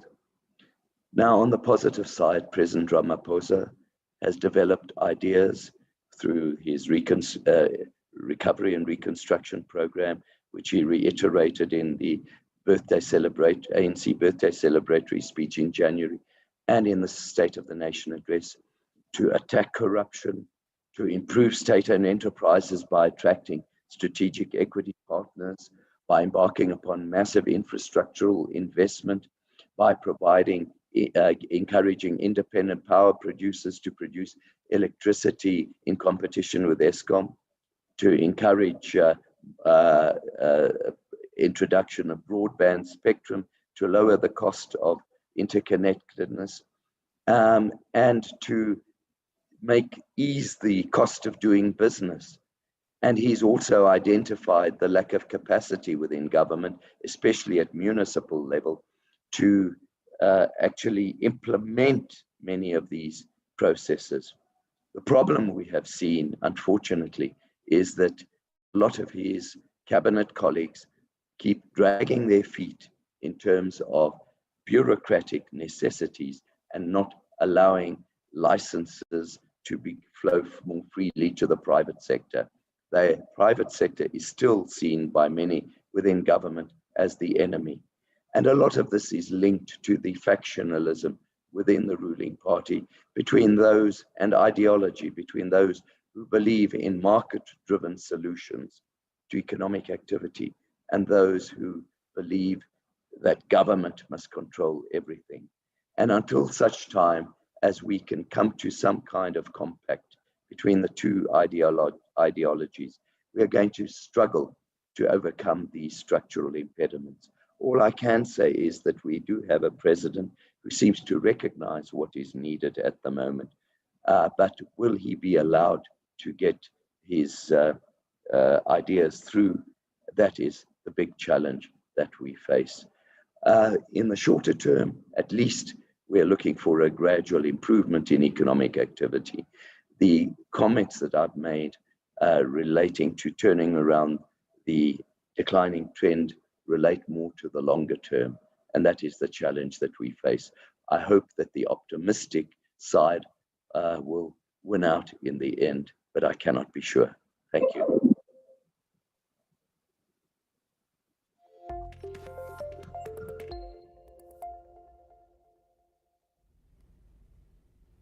Thank you so much, Dr. Jameen, for that very insightful presentation. And of course, thank you for ending on a positive note. It can tend to get a bit gloomy when we talk about the economy. This does bring us to the end of our session. We do hope that you have enjoyed it, and we look forward to future sessions. As I mentioned earlier on, you can look out for more details around InsureTalk9 on CN&CO's website. Those will be there. I'd like to take this moment to just thank once again and acknowledge our sponsors and event partners today. Suntime, of course, is our headline sponsor. And of course, we've got our event partners, CIB Munich Re, as well as Netstar, the IISA, who have accredited this event, as well as Cover Magazine as our media partner. Thank you once again to all of our attendees. We had a record over 1,400 attendees online. That is remarkable. We've never seen such numbers. So thank you for your continued support, and we hope that you will continue to support InsureTalk. And then last but certainly not least, thank you to our speakers for availing yourselves and making the time to share your valuable insights. We've certainly enjoyed it, and I'm sure all of the attendees will agree with me. I would like to leave you all with this short quote by Socrates. It reads, "The secret of change is to focus all of your energy, not on fighting the old, but on building the new." Let us then continue to build an industry that we can all be proud of. And with that said, stay safe, have a good weekend, and see you at InsureTalk9.